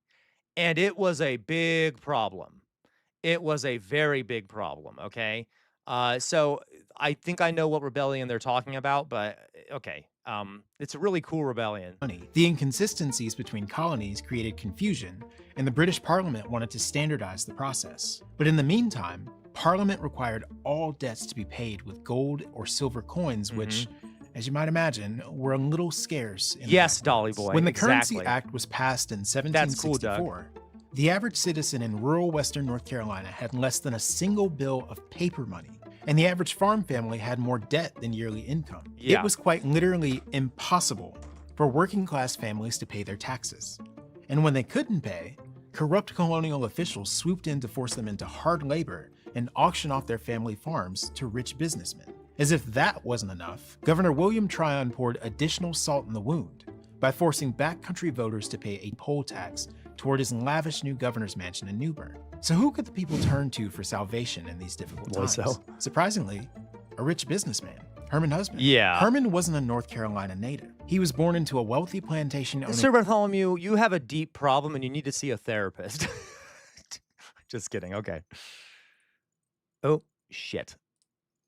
I just accidentally clicked the wrong button, all right? family in Maryland in 1724. Yes, glued and him out. The purchased first 2,000 acres in Orange Yeah, County, Kiana. North Carolina for business. Guys, ventures. doesn't that sound familiar to today? So the elites were horrific during the early America, obviously, and there were lots of average people uprisings that we don't get talked about much against the elites, okay? And the amount of debt.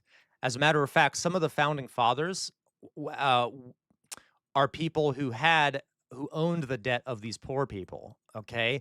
Like John Adams' wife heavily speculated on colonial money, and she was owed a lot of money from a lot of poor folks, okay? So like a lot of these guys were were creditors anyway, were exploiting the poor, okay. He could have just ignored this whole issue because it didn't impact him. But Herman had something most people around him didn't: spirit. And I don't mean spirit like go team, cheer captain spirit. I mean, Herman Husband believed his conscience was Jeez, guided Doug. by a direct connection with God.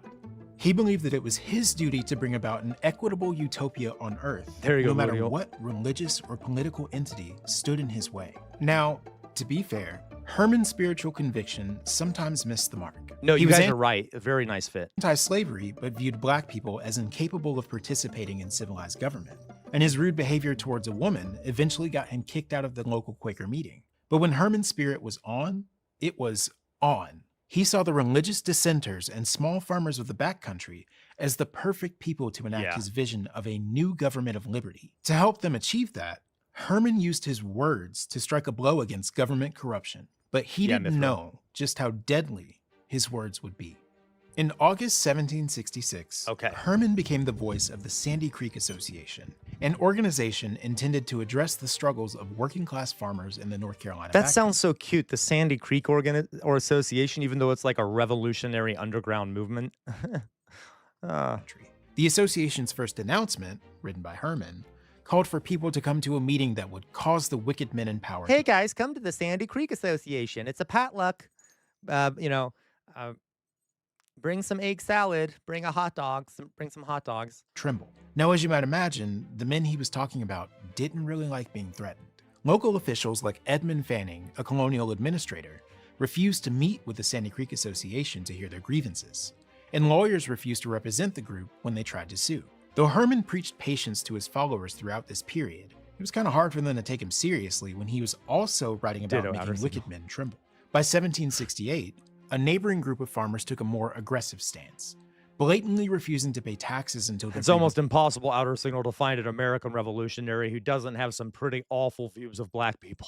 Okay, like, so in order for me to stay sane, I got to ignore that. Okay, yeah, no, not really. I don't ignore it, but were met, and warning that they would not accept defeat. Herman recognized this for what it was, a move towards open violence. Despite constantly writing about fighting the government, the by any means necessary mentality of this new organization made him nervous. He suggested that the new group take a less militant name, the Regulators, that would emphasize their goal of regulating government corruption. The name stuck. Oh my God, we need some regulators around today, right? We need armed bands of guys and women to go around and regulate the government. You see what I mean? Yeah, see what I mean? But the pacifism didn't. On April 8th, 1768, about 70 regulators armed with clubs, heavy sticks, and firearms marched to reclaim a horse the sheriff confiscated over unpaid taxes. Oh my God, yes, please. I love these people. Things might have turned out all right if they had just taken back the horse, but they also took the sheriff. The regulators bound him and paraded him through the streets to Edmund Fanning's house, where they fired guns in the air and then went home. Of course, government officials weren't terribly happy about the whole kidnap the sheriff and shoot at a colonial official's house situation. And their number one suspect in this violent attack on authority was Herman I'm a Pacifist husband. That does go. Fair, that sounds like a Fallout name or something, like a name you'd like from Fallout New Vegas or something. Herman wasn't present for the April riot, but when that spirit got to whispering in his ear and Big Herm got all fired up, his words had the ability to move men to action. When he was arrested in 1768, several hundred regulators camped outside town with a spirit of enthusiasm, as Herman described it, to ensure he was released. Regulator aggression continued to rise throughout the following years. In September 1770, they stormed the county courthouse, kidnapped and beat Edmund Fanning, and literally destroyed his house with their bare hands. And oh this my time, God, that's so badass. Herman was there. His spirit and his words had manifested an army, and it was about to go on the warpath. By 1771, Governor Tryon decided that he'd had enough. In March, a grand jury in New Bern, the colonial capital, indicted Herman and 60 other regulators for the September riot. 2 months later, Tryon assembled a force of 1,000 militiamen and began marching west towards the backcountry. Against his better judgment, Herman rode east with 2,000 regulators to meet them. The two armies began a standoff, and negotiators from the regulators tried to initiate peace talks on the morning of May 16th. When Governor Tryon arrested a negotiator and gave the regulators 1 hour to disperse, Herman quickly realized that the battle was inevitable. By the time the Battle of Alamance ended a few hours later, the regulator movement was broken, and Herman's husband was a fugitive. But it wouldn't be long before his crusading spirit made him a thorn in the side of government again. Herman fled North Carolina for Pennsylvania under the very subtle pseudonym To Escape Death. But he made it to Pennsylvania and purchased land as Mr. Death without anyone asking questions. So literally no one noticed that. He changed his name to Escape Death, and then they're like, oh, that's a normal name. Hello, Mr. Death. Hey, To Escape, do you want a beer? Like, okay. I wonder what the literacy rate in the back country of Pennsylvania was at the time. Dear God. We'll just chalk it up to that spirit of his. By 1775, Herman had his wealth and name back. And the battle for fair representation he helped start in North Carolina was now a nationwide revolutionary war. And Big Herm was still letting that spirit cook. He was charged with disturbing the peace after rallying against the British government in 1775. And argued that the new American government should empower the laboring people. Oh, God, please. Dear God. Oh, my God. He should have been George Washington. Dear Lord. I wish. Oh, this guy should have. I forgot about this guy, but I forgot. Yeah, he needs to have been the one that was in charge of the whole damn thing. When the new U.S. Constitution was presented to the public, Herman opposed it completely. He argued in favor of local government and for laws that may sound familiar. Income taxes on the rich, public promotion of arts and sciences, rules against nepotism, anti-slavery laws, peace with indigenous people. Oh my God, I forgot about this guy. How did I forget about this guy? I forgot that he did okay, yeah. Think about profit sharing for workers. This This is the late 18th century. Dear God, do kind of way ahead of his time in a lot of ways. All right. Oh my God. and profit sharing for workers. And, of course, Herman received familiar treatment for promoting these worker-friendly policies. He got called a radical. At the same time, the actual radical French Revolution was popping off across the Atlantic. Herman's opposition accused him of being a sympathizer because he liked the people-oriented outcomes the French achieved. That's His badass. outspoken opinions would soon put him at odds with the founding fathers themselves. Yep. Alexander I knew it. I knew it. Hamilton convinced Congress to pass tax laws in 1791 that Herman felt unfairly targeted working-class people in the western part of the colonies. Guys, this is why, all right, I am not a big fan of Alexander Hamilton. Okay, in my defense, I'm not a fan of a lot of the founding fathers. I mean, historically, he was an interesting character, etc. But you see what I mean? Like, this is an example of that. Alexander Hamilton was kind of an elitist. I mean, in a lot of ways. Like, okay. The tax on distilled spirits, not the religious kind, I also have some issues with the musical Hamilton. I know. Don't crucify me. All right, like have quite a few issues with the Hamilton musical. Okay, and how libbed up it is. But okay, impacted the Westerners who produced those beverages more severely, yeah, and Dolly came Boy. to be known as the whiskey tax. Many Western Pennsylvanians opposed the tax and organized against it. And just like the Regulator Rebellion before it, the unheard protests transitioned into violent resistance. In 1794, 600 armed men surrounded the house of a hated tax collector and demanded that he resign his post. When the situation turned violent and a popular rebel leader was killed, No, I gotta tell you, Dolly Boy, some of the music from it is really good, but like, I'm talking about the history aspect of it and just the general premise. The music is good. I can't deny it's good music, especially like King George III's song. I really like King George III's song, but I have issues with it overall. 7,000 men gathered with plans of forming their own government, but Herman stopped them. He warned about the danger in threatening the young federal government and encouraged them to fight the whiskey tax, yes, but do so through the proper legal channels. Perhaps because of his experiences as a regulator, Herman's words had an impact, but it was too late. There should be a President statue to George this guy. Washington activated over 10,000 militiamen and marched them into western Pennsylvania to put down the rebellion. And unfortunately for Herman, his alter ego, to escape death, failed to make another appearance. He was arrested along with 150 other men in October. After spending 6 months in a prison in Philadelphia, Herman was tried for sedition. Fortunately, witnesses testified that he had always advocated for peace, and he was acquitted in May 1795. But the time in prison had taken a toll on his aging body. He died of pneumonia in a Philadelphia tavern on June 18, 1795. Right, Dolly Boy? Herman Husband was an enigma. Though a pacifist at heart, his fiery spirit and passion for justice led him into violent uprisings against the British and American governments. I support Though an that. advocate for the rights of the common man, he failed to envision a place for non-white people or women in his perfect society. So what can we learn from pretty a man standard with so for the many time. contradictions? Well, believe it or not, Herman left us a suggestion. In a 1770 pamphlet, he told future generations that there are sentiments of justice so natural. By the way, guys, if you ever wonder why America has such religious fervor, just think about how many of these guys that we've talked about have been preachers, have been like religious folks. A lot of like the material written by the revolutionaries and stuff were kind of mixed in with religious sermons. It's sort of been baked into American culture for a long time. that they strike every man in the same light. The definition of justice has expanded since Herman's day, but he knew the pursuit of it would always remain the same. Do you think Herman's pursuit of justice was successful? Tell us in the comments.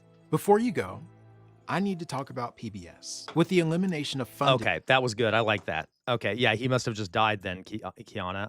I wish they would have told us what happened afterwards, but yeah. I love his outfits though. That's really well fitted too. You can always tell for the guys out there. You can always good thing. A lot of guys wear stuff that's too big around, it's too small around the shoulders. This might be a little too small at him, but it's good if the shoulders need to be. You need to make sure that your shoulders fit into the shirt, and this fits pretty well. Yeah, you just you can always look better. Like it doesn't matter your body shape. If it fits well around the shoulders, like kind of goes out past the shoulders a little bit, you'll look good in it. Anyway, sorry, I'm doing the fashion stuff, but really, okay. Yeah, exactly, Meowzord. It was a proxy for the person you just listened to. Okay, so yeah, great fitting there on him. Now, let's yeah, Frederick Douglass. Oof, he knew how to dress. Let's see here. Frederick Douglass. Like, oh my God, don't you wish kind of sometimes that we still dress this way? I mean, except for the uncomfortable versions of it, but like, oof.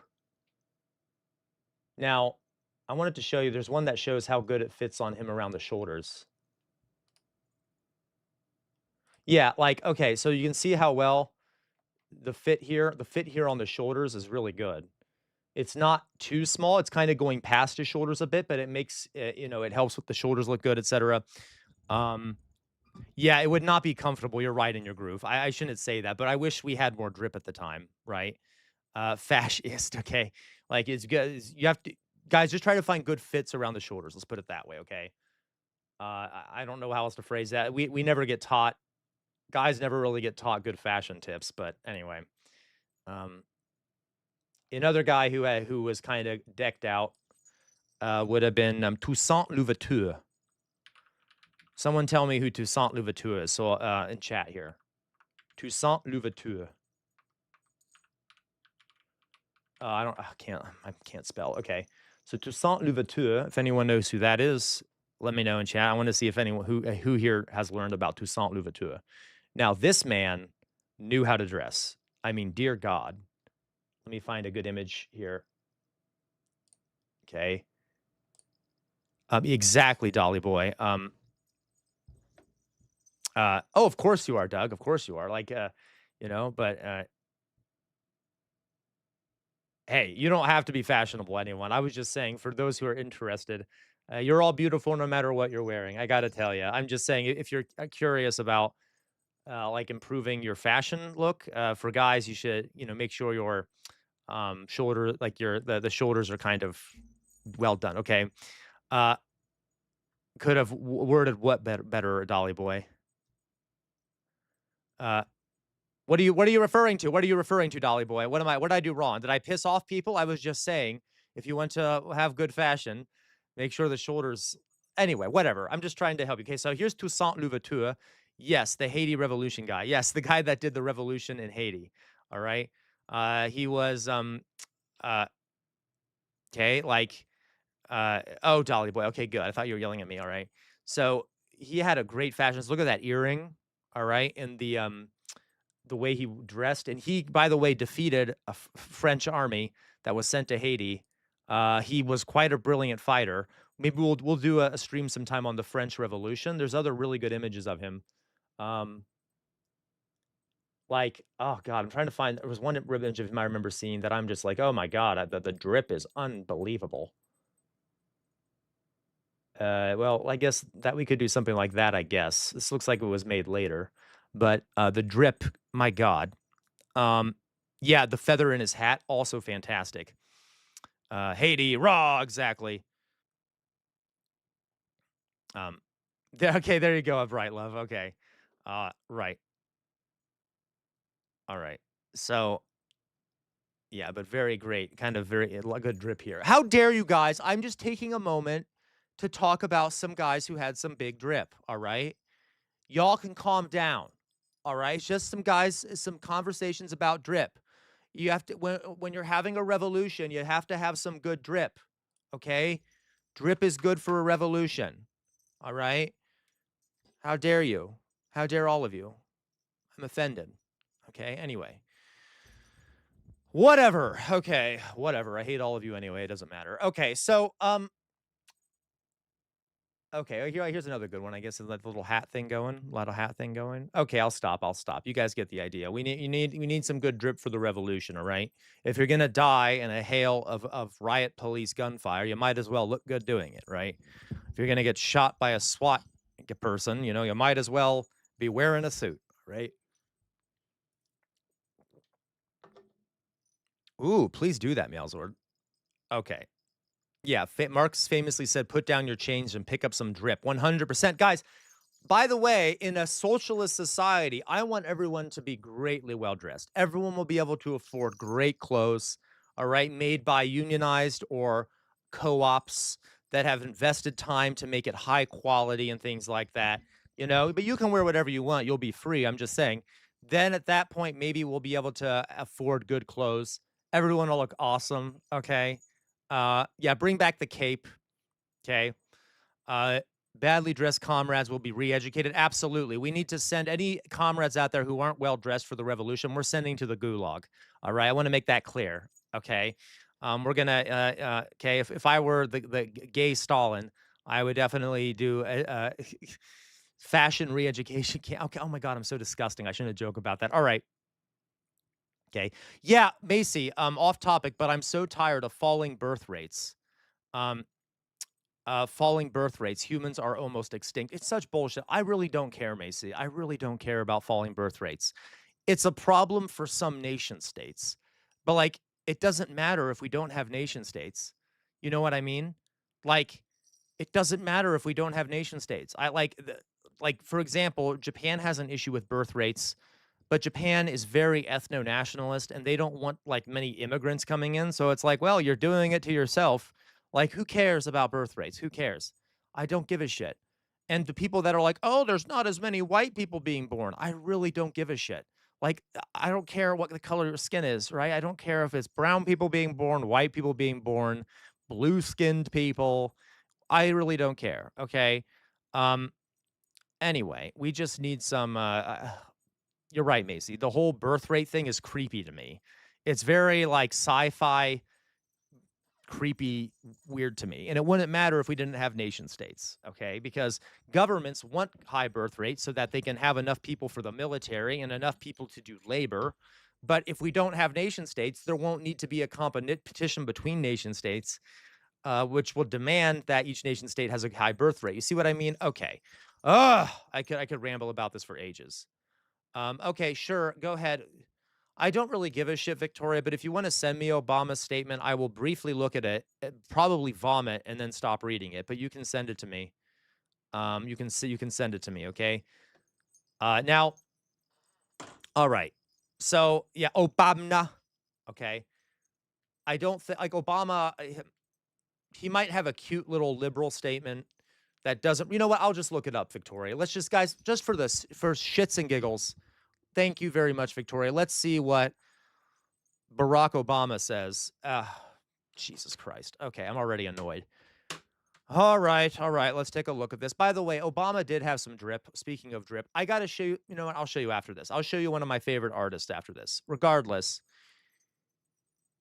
Okay, everyone ready? Now, please, before I start reading this, in the chat, whenever you begin to feel yourself about to vomit at the lived upness of this, please put a vomit emoji into the chat, okay? So I can see how many of you have begun puking, all right? So please, again, you know what I mean, the thank you, just like that. Thank you, Dolly Boy, for the demonstration. Don't do it just yet, but as soon as that is what it be. As soon as you feel that urge to barf, please put it in the chat so that I can get a good sense of when to stop. Okay, everyone ready? Statement by President Obama and Mrs. Obama. Thank you, Asmit. The killing of Alex Peretti is a heartbreaking tragedy. It should also be our wake-up call to every American, regardless of party, that many of our core values as a nation are increasingly under assault. Federal law enforcement and immigration agents, we already lost Dolly Boy, have a tough job. I'm going to reread that sentence. Federal law enforcement and immigration agents have a tough job. But Americans expect them to, okay, we already lost Matt Saigai, but Americans expect them to carry out their duties in a lawful, accountable way and to work with, rather body swap is gone, so is Tomation, work with rather than against local, state and local officials. Their Asmit once again puked. We might want to drink some water, Asmit, ensure public safety. That's not what we're seeing in Minnesota. That's not what we're seeing in Minnesota. In fact, we're seeing the opposite. Gaming Dojo has puked. Loiso has puked. All right. For weeks now, people across the country have been rightly outraged by the spectacle of massed ICE recruits and other federal agents. Outer Signal was gone. Acted with impunity and engaging in tactics. These unprecedented tactics have resulted in the fatal shooting of 2 American citizens. Okay, you know what? I'll read this last one. Okay, most of you have already puked. Okay. Okay. Here's this one. This has to stop, he says. I would hope that after this most recent tragedy, thank you, Kiana. Kiana has now lost it as well. So has Ninjester. I would hope that after this most recent tragedy, administration officials will love this. Here's the demand, guys. Here's the goddamn demand. You ready for it? You're ready for the demand? Here's the demand, okay? This has to stop. I would hope that after this most recent tragedy, administration officials will reconsider their approach and start finding ways to work constructively with Governor Walz and Mayor Fry, as well as state and local police to avert more chaos, okay, and achieve legitimate law enforcement goals. Okay, I can't read the rest of it. So, okay, that was very, thank you. Okay, I'm so sorry that all of you have vomited. I apologize. I hope you have a towel nearby. Again, don't we love that? Don't we love that? That, we have to, I want the administration to reconsider their approach. Okay. Yeah, pause to reconsider. Bro, read the room. Yeah, right, outer signal. Okay, yeah, please reconsider your approach. Yeah, you're right, Lois. So Obama was instrumental in creating this system, okay? He also, by the way, was the one that went after Snowden, okay? So what I have to say to that, folks, is that we continue the clown show, right? I think we all agree on this. I feel like a DJ whenever I play this, like, you have to reconsider. All right, so the clown show continues. Yeah, like, all right. Love that for us. By the way, if LaCroix would like to sponsor me, please enjoy a refreshing LaCroix,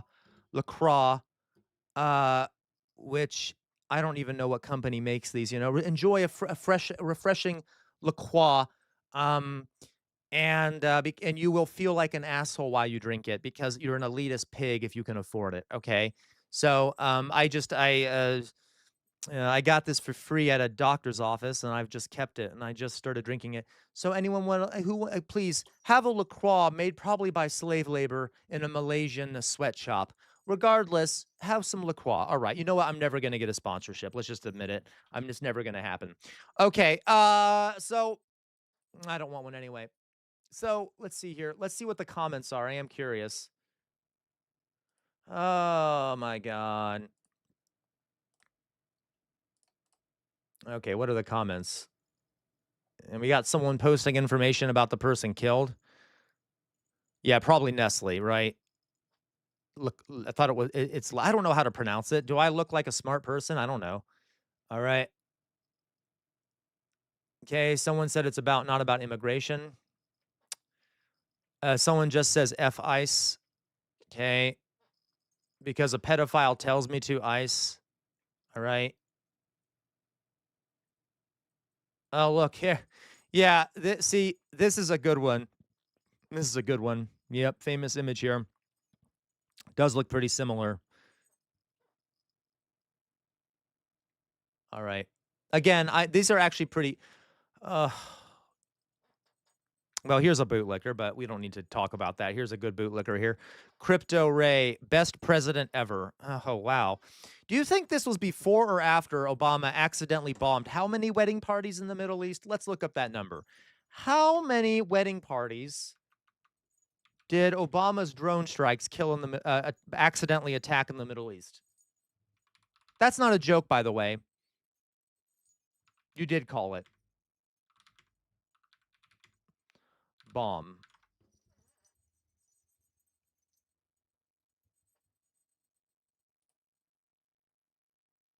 So there was the December 12th strike where 4 Hellfire missiles were fired at a convoy of 11 vehicles in Yemen, killed 12 men and wounding 15 others, including the bride, all right, according to a report by Human Rights Watch.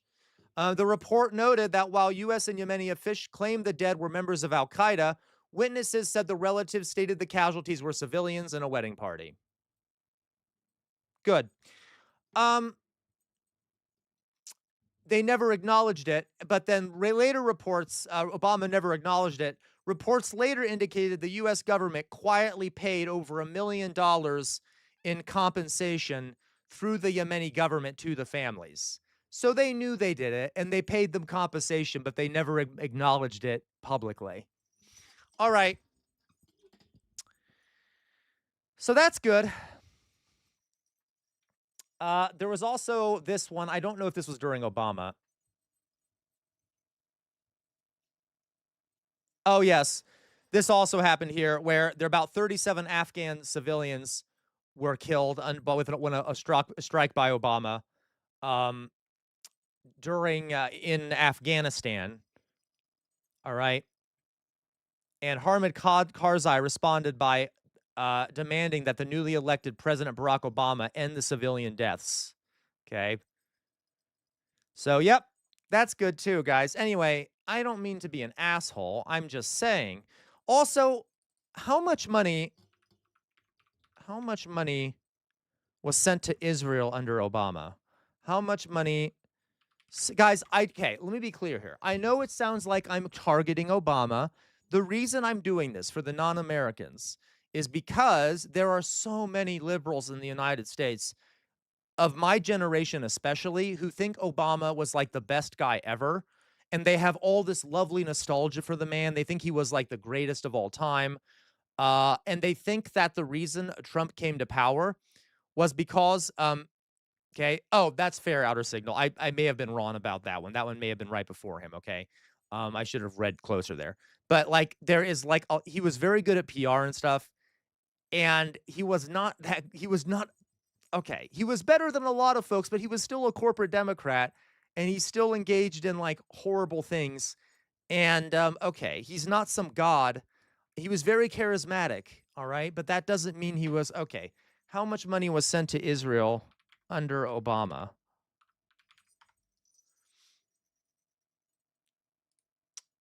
Uh, Under the Obama administration, the U.S. and Israel, okay, um, the yours from my understanding is the 2016 in 2016 pledging. I'm sorry. Under the Obama administration, the U.S. and Israel signed a historic 10-year memorandum of understanding in pledging $38 billion in military aid. Okay, including $33 billion in foreign military financing, $5 billion for missile defense, averaging 3.8 billion annually. Okay. Um.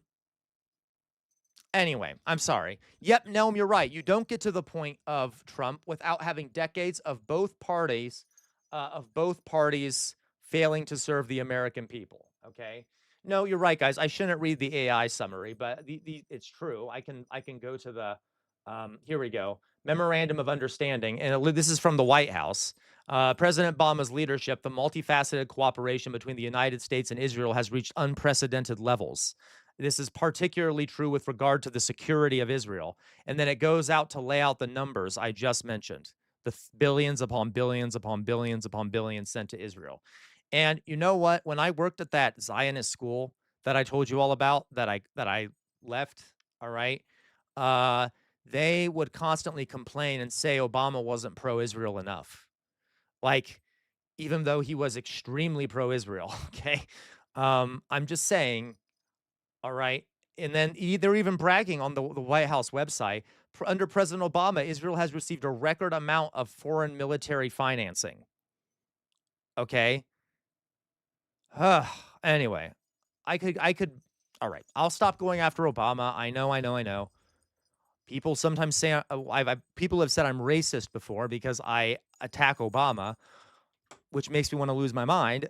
Okay. Anyway, I'm just trying to teach people the history because so many people seem to think that we want to go back to an Obama type character. I don't want to. Yeah, all he did was abstain from a U.S. vote on condemning Israel once. Exactly. Okay, I got you, silly Shay, right? Yeah, he also deported. How many people did Obama deport? Obama, he just did it quietly. I know, right? Obama deported how many people?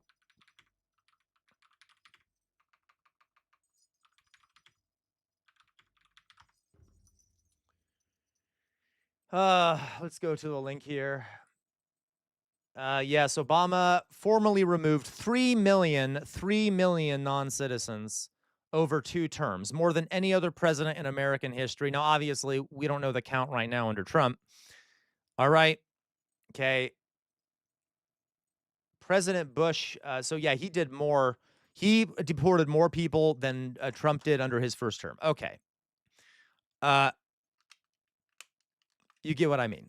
All right. So I'm just saying we need fundamental changes. We can't go back to an Obama type character. All right. That's not good enough. All he did was okay. One last thing I'm going to show you. Yeah. Says they're on track to deport even if you, yes, in your groove. Okay. Lastly, here, the one other thing I wanted to tell you about Obama was Obama and Snowden. So actually, Obama goes after journalists.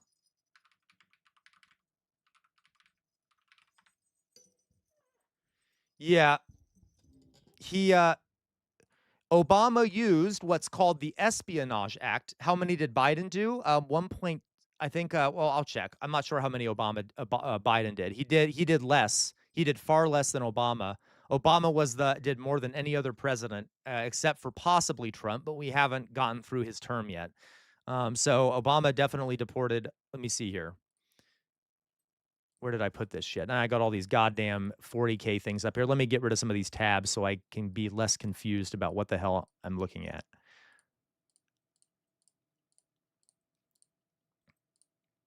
Okay. So, Bill Clinton did about 2 million. I don't know how many Biden did. I literally can't find the number's not here. But he did I'm pretty sure Obama did more than Biden did. I could be wrong. All right. All right. So going back to here, um where did I put this? Okay, Obama used the Espionage Act to put tons of whistleblowers in jail who reported to journalists about things happening in the federal government. He did it a record number of times. The Espionage Act, which is like an authoritarian act from World War I that allows a president to arrest people who leak things to reporters about the federal government. He used it a record number of times to force journalists to reveal their sources and arrest people. Okay. He also went after and refused to pardon Edward Snowden after Edward Snowden revealed America's massive globe spanning information collection and spying campaign. Yeah. So I just want to be clear that um, I would watch Luteomyalgia. All right. Just anyway, not a big fan of Obama, just to say. All right. That's why, yeah, exactly. Edward Snowden was a hero. In a lot of ways. Great movie, by the way, guys. You should watch Citizen 4. I'll put it in the chat. Watch the documentary Citizen 4. He's still in exile. Watch the documentary Citizen 4. It is a real documentary that follows him around and like the fear he has when he's trying to escape from the America. Okay, we'll find it and watch it. Citizen 4. It will change your view on Obama's government and on things like that. Okay, and it's very good movie. Citizen 4. All right. Yeah. Aaron Schwartz too. Also, what's her name? Chelsea Manning. Chelsea Manning also. I don't know who. I think was that Bush. I can't remember who was Chelsea Manning was under. And then Chelsea Manning had to undergo torture because they put her in a men's prison. Chelsea Manning, yeah, court-martialed. Yeah, okay, oh, that's right. Actually, okay, admittedly, I guess Obama commuted her sentence, but still, that's good. I'm glad that he commuted her sentence. So that's pretty good of him, but all right. Okay. Yay! All right. Yay, guys. More to celebrate in this country. Soundboard. Yeah. Yes, you're right. And for Glenn Greenwald is a monster. By the way, once again, I disavow him. He's not a gay man. I disavow him. The straights can have him. He is now officially straight. Glenn Greenwald no longer a gay man. Though okay, he did some good things, but then he kind of went loony. Julian Assange, I don't know. Honestly, Louise, I need to look more into him. I've heard very good sources on both sides, on like both sides of him, that make me unsure of how to view him. I think he's done a lot of good, but I also think that he's kind of a slime ball. This is complicated. Whatever the case, I don't think he deserves a lot of the stuff that's happened to him. But maybe I'm wrong. I don't know. I'd have to look more into him. Okay. Ugh. All right. All right, you guys. Let's do what we're gonna do now. Okay. Because it's Sunday, let's play a game for a little bit, and then I'm gonna get off. All right.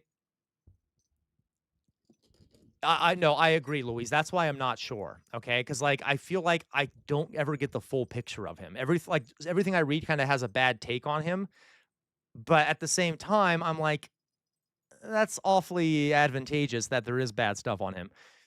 Okay, so yeah, okay. So let's see here, let's play the food game, guys, for a little bit, and then I'm gonna get off because it's my Sunday, and then we'll get back to the serious stuff tomorrow, all right? I know this was kind of a not so serious stream. Well, it kind of was a serious stream, but we'll do more news shit tomorrow, okay? All right. Quick play. Everyone ready for this? For those that are here? All right. Let's play a little bit of the food game, shall we? I am leaving you, Mad Side Guy, because I want to do some shit today, but I thought I would stream for a little bit at least, okay? But first, let's play a little bit of the food game, shall we?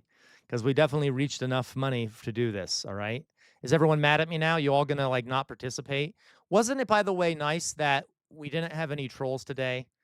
Isn't that nice? Wasn't that nice we didn't have any trolls today? I thought it was great. I liked it a lot, okay? By the way, folks, if you like the content, you can become a member for as little as 99 cents a month over on YouTube. In which case you will get a cute little jester hat next to your name and get access to members-only emojis over into Twitch chat. YouTube chat. You can also become a member on Twitch for as little. If you have Amazon Prime, you can become a subscriber for free, or you can send me money, and then you will no longer have to see any ads on Twitch. Also, please join our Discord if you haven't already. A link is posted in the top of the YouTube chat. You can click on that, and you'll be able to become part of our community. We're almost to 200 members of the community. We got a lot more yesterday.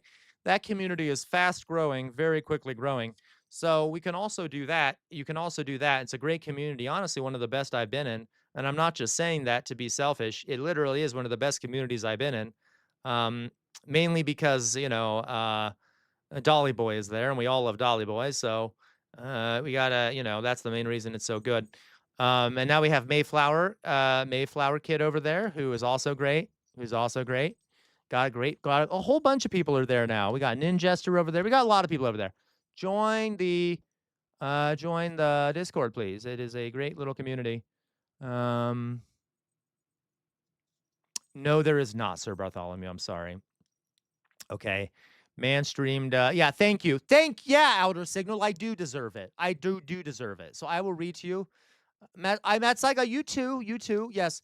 Don't come join the Temple of Slanesh. All right.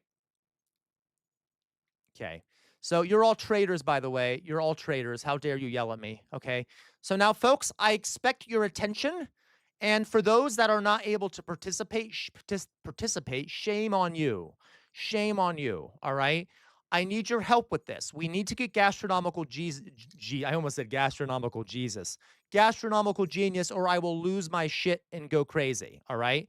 So we need to do that, or I'm going to have to yell at everyone here. All right. And in the background, I'm going to put on some cute music, I guess. I don't know. It might be too loud. No, that's that's too sad. We're just gonna leave it quiet. All right.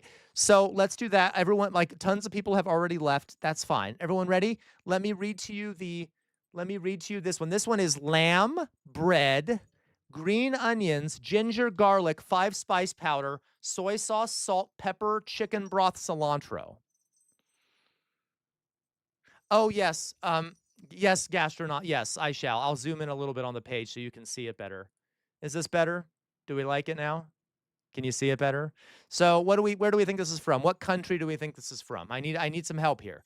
Lamb, bread, green onions, ginger, garlic, 5-spice powder, soy sauce, salt, pepper, chicken broth, cilantro. Let's see some other pictures here. Oh my God, that looks kind of good actually.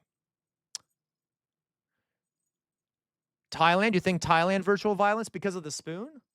Oh yeah, actually you're right. That does look like Southeast Asia. Oh my God, this definitely looks like Southeast Asia. Do we think Southeast Asia? Pakistan? Asmit. No, it's not, okay? No. You don't think it's Thailand? This looks really good, right? It looks kind of like pho, doesn't it, Macy, a little bit? You think China outer signal? How about we do, okay, I will try China because it's a big country. It looks like a noodle dish of sorts. Yes, let's try, you think China? We'll try China. If you're wrong, Meowzord, I will be very outraged. Okay, okay, you know, I congratulate all of you. You all get a boop. Boop. Okay, boop, boop, boop, boop. Excuse me, Bright Love, okay? Yeah, Cody. Who else got it wrong? Who else Who else do I need to yell at? Who else I need to yell at? Someone else? Yeah, Doug, you said Pakistan, wrong. Okay.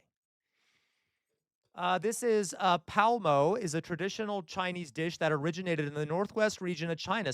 God, I'm so hungry. Specifically in the Shaanxi province. It is a hearty and filling soup made with flatbread soaked in a flavorful lamb broth.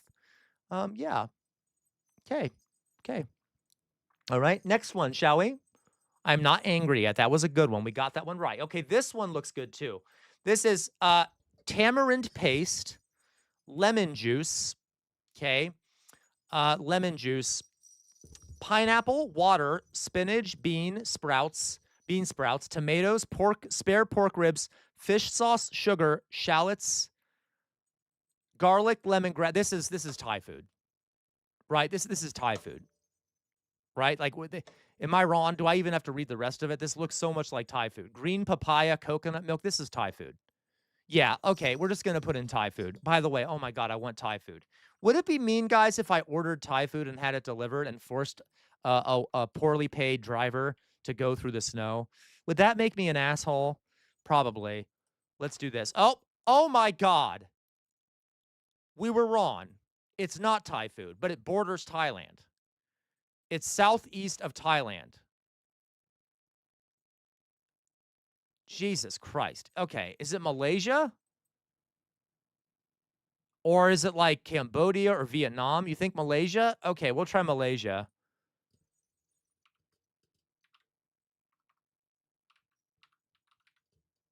Malaysia? Damn it! I mean, sorry. Okay.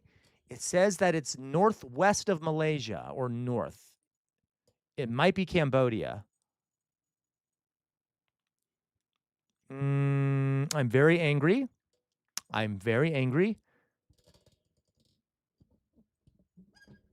Not if you tip well. I got you, Doug. Okay.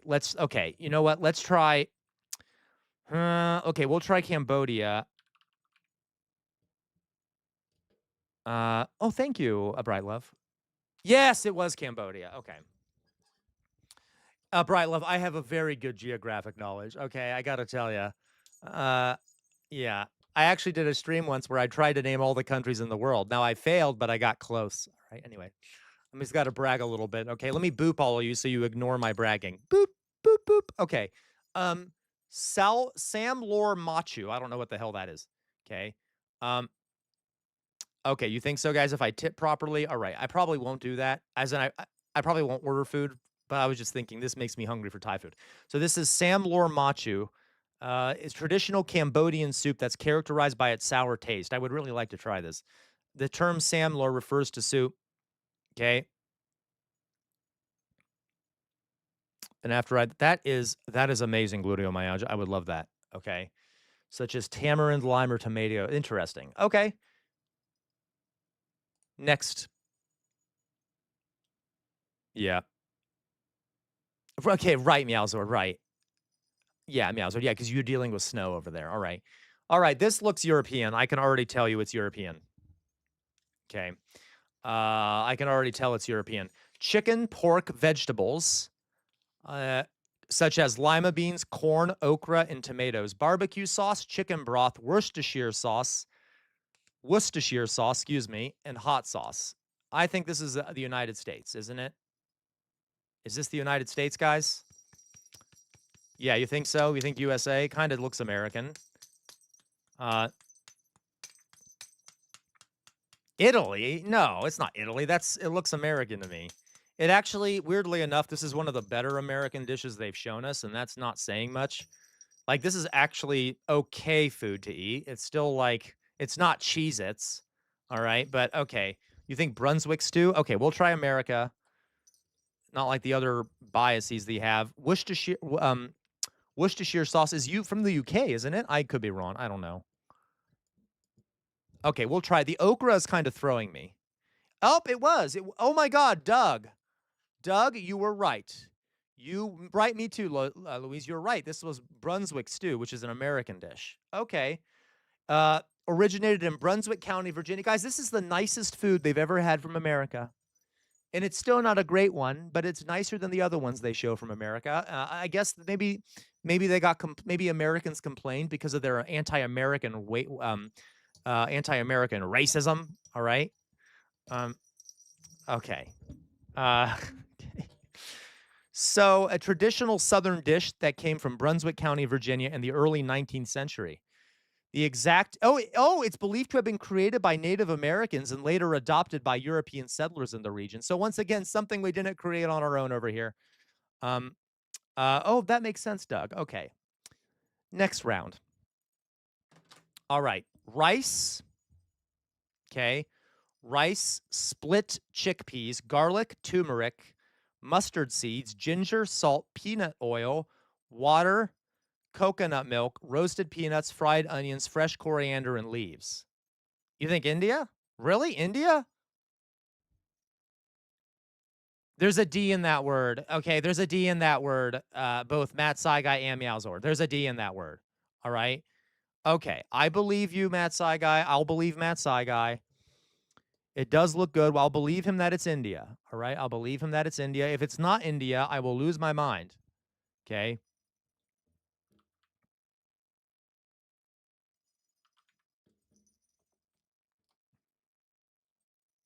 Matt Saigai and Meowzord.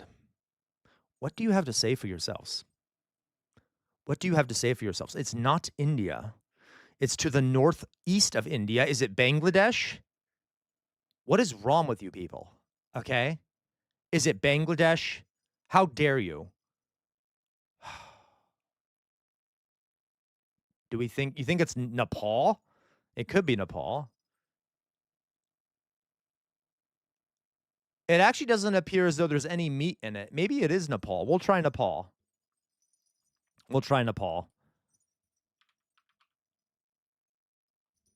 Okay. Nope, not Nepal. Not Nepal, Matt Saigai. Okay, you know what? We're going to try instead. We're going to try Bangladesh. Bangladesh. Nope. Southeast. It is northeast, south of Bangladesh. Doesn't help us much.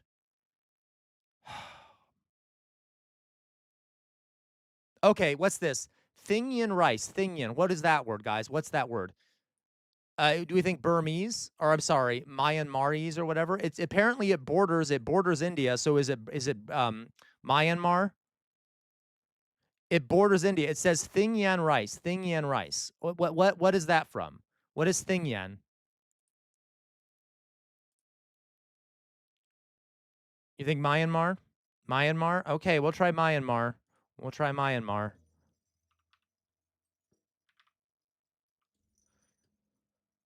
Yes! Oh my god, thank God. All right. Jesus Christ, you all failed me miserably. I am very angry with all of you.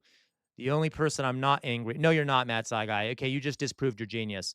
This was humiliating, folks. We only got 3,500 points out of 5,000.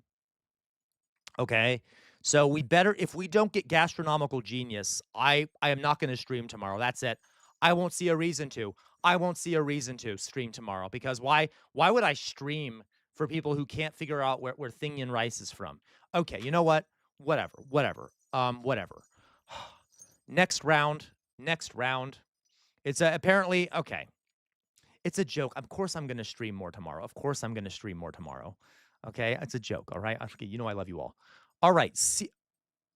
Okay, so this is interesting. Seaweed, chili peppers, paria leaves. Thank you, Dolly Boy. I am your gastronomical genius. I have died for your sins. Paria leaves, sesame leaves, glutinous rice paste, vegetable oil, salt, and sugar. Personally, not something that I don't know if I'd like this, but you think Thailand, Korea? I got 2 Koreas and a Thailand. I'll say it again: seaweed, chili peppers, paria leaves or perilla leaves, sesame leaves, glutinous rice paste, vegetable oil, salt, sugar. This dish is a traditional snack made by deep frying or air drying vegetables or seaweed that have been coated in glutinous rice paste. We think Korea? We think Korea? Okay, okay. I'm gonna go with Louise here. I'm gonna go with Louise. We'll go South Korea. South Korea. Louise, you know you're my favorite, Louise. Guys, as always, Louise proves that she's the best of of all of you. Okay, she is at the top of the pyramid. Okay, of the hierarchy of the casual revolt community. We always love Louise. We always love Louise, and we also love Doug. Doug got it right. Okay, we also like Outer Signal. They're also got it right. Okay, great job, Louise. All right, all right. Okay, Matt Saigai, I'm gonna remember that. I'm gonna copy and paste that comment, and I'm gonna remove the context of you saying you're a free market capitalist. Well, Matt Saigai, you're a free market capitalist. I would never put you at the top of the hierarchy. Okay, okay. Oh my God, we did it. We did it. We did it, you guys. Look at this. We got gastronomical genius. I cannot. Oh, let's try one more time. Okay. If we can do it twice in a row, I'll be happy. I'll be set. My joy will be there. Okay. You're the gassy man, CR. I mean, I do fart a lot, but I don't know what that has to do with anything. That's kind of rude, Matt Saiga. Why are you attacking my medical issues? Okay. That is a severe problem. I was born with it. Like, I'm always walking around crop dusting wherever I go. If you don't know what crop dusting is, look it up. Look it up on Urban Dictionary. Okay. I can't help it. I'm joking. I'm not always farting. Okay. I am not always farting. All right. Okay. Let's replay again. Play again. Right. Okay. Thank you guys. Yes, I was born this way. Exactly, Victoria. I'm sorry. A bright love. I was born this way. Victoria, are you trying to imply I'm a pig? Okay. All right. Rice, water, milkfish, ginger. Matt Saigai. Okay. Rice, water, milkfish, ginger, fried shallots, fish sauce, white pepper, salt, green onion, cilantro, sesame oil, soy sauce, garlic, bird's eye chili. Bird's eye chili. I have no idea where this is from. It says it's complemented by aromatic ginger and scallions. You think it's Czech?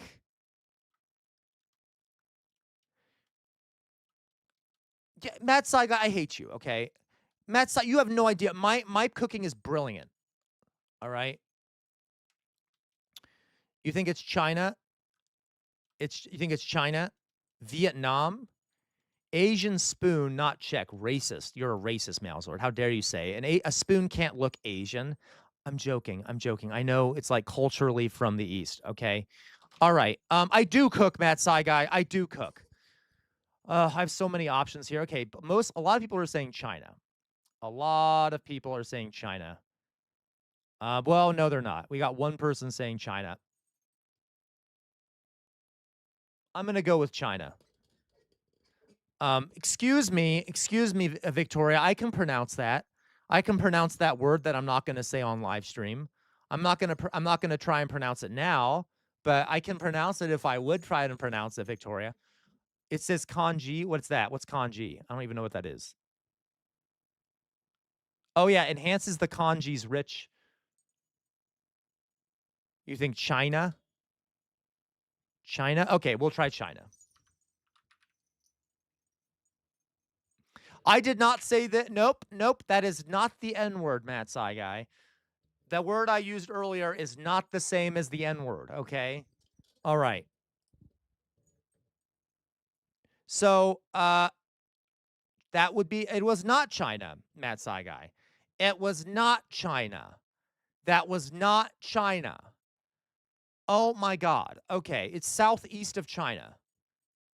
Southeast of China, and we're warm. Okay, how dare all of you make me choose China? Who do I need to scapegoat? I'm going to scapegoat Meowzord. You're responsible for this. Is your fault, Meow. Okay, Taiwan, really? You think? It could be Taiwan, actually. Vietnam, really? Okay, fine, fine, fine, fine, fine. We'll try Taiwan. God.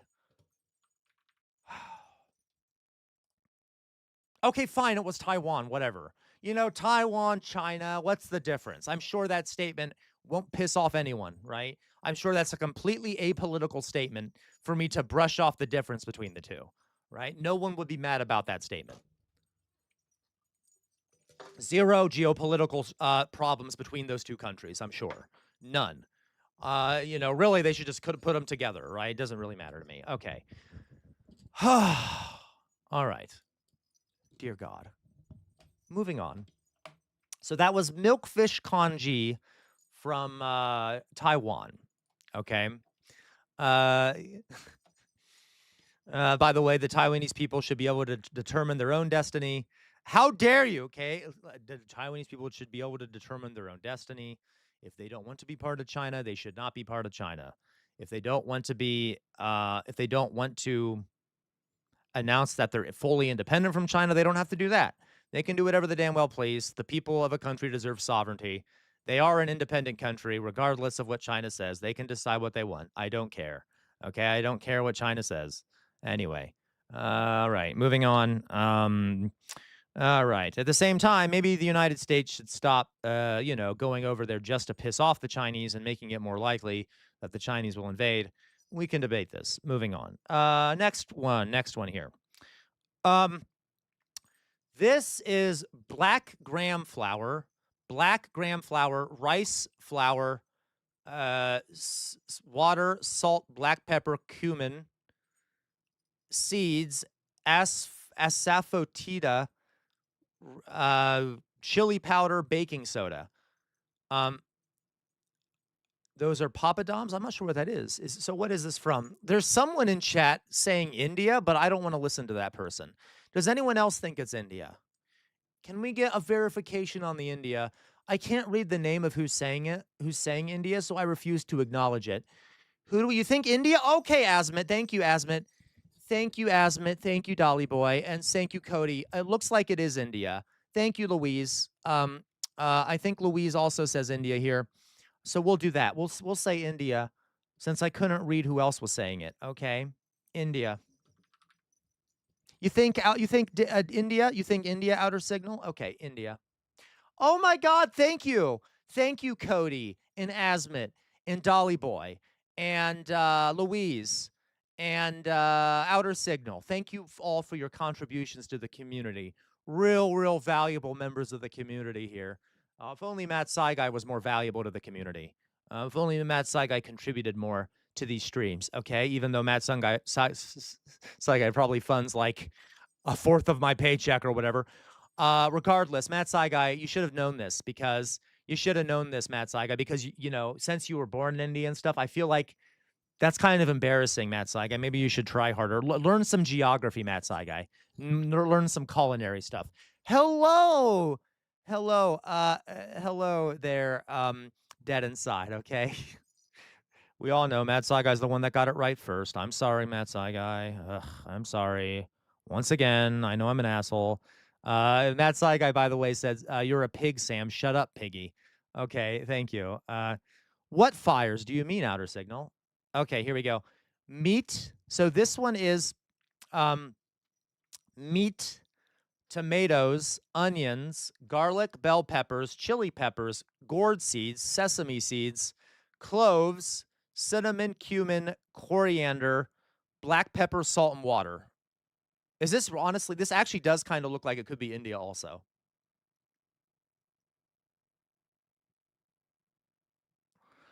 Well, but I don't know. You think this is India too? What do we think? Okay. We think Britain? You think Britain? Are there any UK people out there? Does this look like something from the UK? Kind of has a bit too many spices, in my opinion. You really think it's India, Matt Saigai? Okay, fine. We'll do India. Whatever. Fine, we'll do India. Whatever. Whatever. You know, this is funny, Matt Saigai. It's the color of Narendra Modi's party, isn't it? Huh. Kind of looks like a Hindutva stew with the color and everything. Anyway, all right. Folks, I'm joking. Okay. Matt Saigai's going to hate me because I said that. All right. Because Matt Saigai loves Narendra Modi. First of all, Matt Saigai, it isn't India to begin with. Okay. It is not India. We are cold, Matt Saigai. It's to the northwest of India, and we're cold, which means we're not even close to being right, Matt Saigai. So can we please maybe think about it might be okay, meat, which is okay, meat, which should be chicken, beef, or pork. So I doubt it's Afghanistan just because it has pork, it could have pork in it. Tomatoes, onions, garlic, bell peppers, chili peppers, gourd seeds, sesame seeds, cloves, cinnamon, cumin, coriander, black pepper, salt, and water. Do we and it's cold, but it's northwest of India. So we're pretty far from where we need to be. It's probably somewhere in Europe, to be honest. Do we think it's somewhere in Europe? You think Britain? Okay, fine. We'll try the UK. We'll try the UK. UK. All right. Dead Inside, join the club. I think a lot of us smoke a lot of that. All right.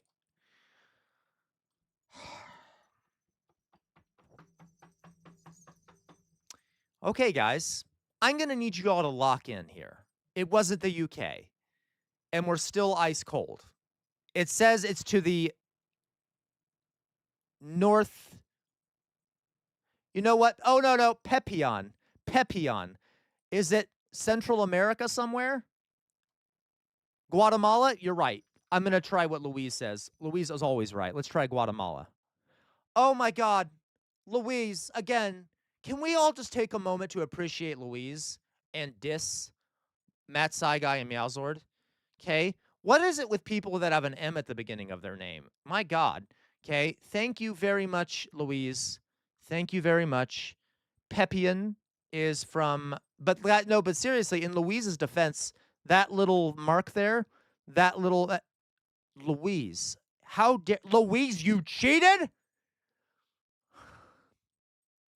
I'm surrounded by degenerates. All right, going on to the next one. I take back my praise of Louise. Okay. Louise, okay, whatever. Louise is trying to steal my thunder. Okay, next one here. This is disgusting looking, whatever it is. I'm sorry, I just got to tell you. It says pork, bay leaves. Yeah. Pork, beef, bay leaves, salt, black pepper, garlic, onion, carrot, and lard. Okay. Now it does say on the can that it has some good stuff in it. Yeah, you probably okay, and Victoria, how dare you discriminate against Americans? Though it is probably American. Let's see here.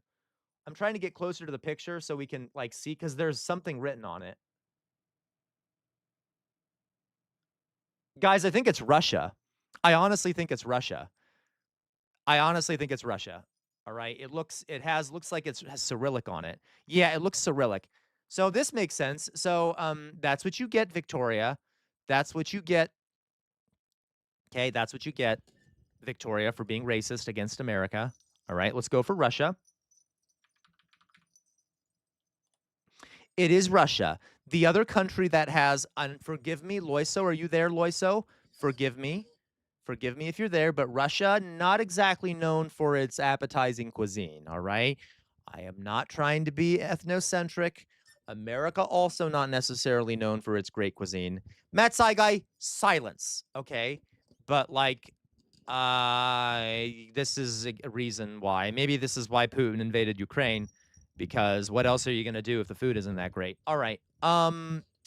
Tush to yeah, okay. Pork, beef, bay leaves, salt, black pepper, garlic, onion, carrot. Gluteal myalgia, not true. I beg to differ. Gluteal myalgia, I doubt it. I think it is bad. Okay. Uh, yeah. Oh, is that really? So I actually might be serious when I say that. Tushonka, commonly used in military rations. Oh my God. Okay. There are so many jokes I could make about that I won't, because it is actually very sad for the people of Russia that they're being slaughtered by their government. But I could make some dark jokes about that being used in military rations. We should also point out, folks, that Putin is literally doing an ethnic cleansing because for several reasons. One, most of the troops that are sent to the front lines, they take from the ethnic minority periphery of the Russian Federation. So they send people that are not ethnic Russian to the front lines first to be slaughtered. So that's a form of ethnic cleansing. They're also stealing children from Ukraine, which is a form of genocide, breaking them back to Russia and turning them into ethnic Russians. So anyway, Putin deserves to be put on trial and should be in The Hague and then given the worst possible punishment. Okay. Anyway. All right, moving on. But the Russian people, of course, outer signal. They also they've taken a lot of Africans and put them on the front lines, and they do not treat them well. They do not treat them well. There's a lot of racism that goes on there. So really gross government there. And we really ought to also feel sorry for the people of Russia who are stuck in this situation, okay, and are being slaughtered by their government. All right. I'm sorry. We're supposed to be having fun. Are we having fun, guys? Are we having fun? There you go, Cody. Are we all having fun out there? Great time. All right, go on. Next round here. Oh, okay. I'm not a huge fan of okra. I do like okra, but okay. Okra, tomatoes, onions, garlic, olive oil, salt, pepper, coriander. Okay. Yay, fun. Thank you, Outer Signal. Thank you. Thank you, Asmit. Thank you. I'm glad some people are having fun. Asmit is my favorite because Asmit likes to have fun. All right. Another great movie you guys should watch is literally just called The Menu. I highly recommend everyone watch The Menu. Be careful, especially if you're an American. You will want a burger after you watch it. It is kind of no, you're wrong, Meowzord. No, Meowzord. I'm not debating this with you. Menu is objectively a good movie. The Menu is objectively a good movie. Okay. Anyway, nope. Yep, it is, Meowzord. We're not going to argue this, Meowzord. Okay, we're not going to argue this now. Okay, I will debate you. I will debate you over on the Discord, Meowzord. I will literally debate you for hours about how The Menu is a good movie. All right. Anyway, I'm calm. What do we think here? Where do we think this is from? We think India. You think India? No, Outer Signal, that's not true. Outer Signal, when you're an authority figure like me, you create objective reality, okay? I am right now creating the objective reality that The Menu is a good movie. And if you all don't obey me, I will put chat into timeout, okay? It is objective reality that The Menu is a good movie. I am pulling a Caroline Levitt, okay? This is my Caroline Levitt power move right now. Good movie. Jesus. All right. Oh, God, I have to keep you all in line. All right. So what do we think? We think that you think this is Texas beans? It's Texas? You think this is Texas beans? All right. We will try America. We will try America. USA. It is not the USA. Gluteomyalgia, you should be ashamed of yourself. Gluteomyalgia. Silly Shay, you should watch the movie. It's very good. Okay. So we got okra. By the way, there weren't even beans in it. Why did I even do that? There were no beans in it. Okay. It doesn't, I don't know if it's cold. It says this dish is made by sauteing diced onions. Okay. Diced onions, garlic, and tomatoes and olive oil. All right. Okay. Okra is then added and cooked until slightly brown. Tomato sauce, beef broth, and spices such as cumin and paprika are added to the mixture. The dish simmers until the okra is tender, and it says it's northeast of America and we're ice cold. So it's probably on the other side of the planet. All right? Like, I don't know where it would be. Spain, but that's is it, guys, is it like Australia or some shit, you think? Does this look Australian? Is there okra in Australia? Like, I don't know, Dead Inside. There's no meat in it though. There's like no meat. You think España? But like, okay. It's typically served over rice or with bread. Does that help? That actually might be India. Okay. I mean, Spain. We'll try Spain. We'll try Spain. If it is India, I will lose my mind. Oh, we are warmer. We're warmer. It's to the northeast of Spain. Northeast, south of Spain.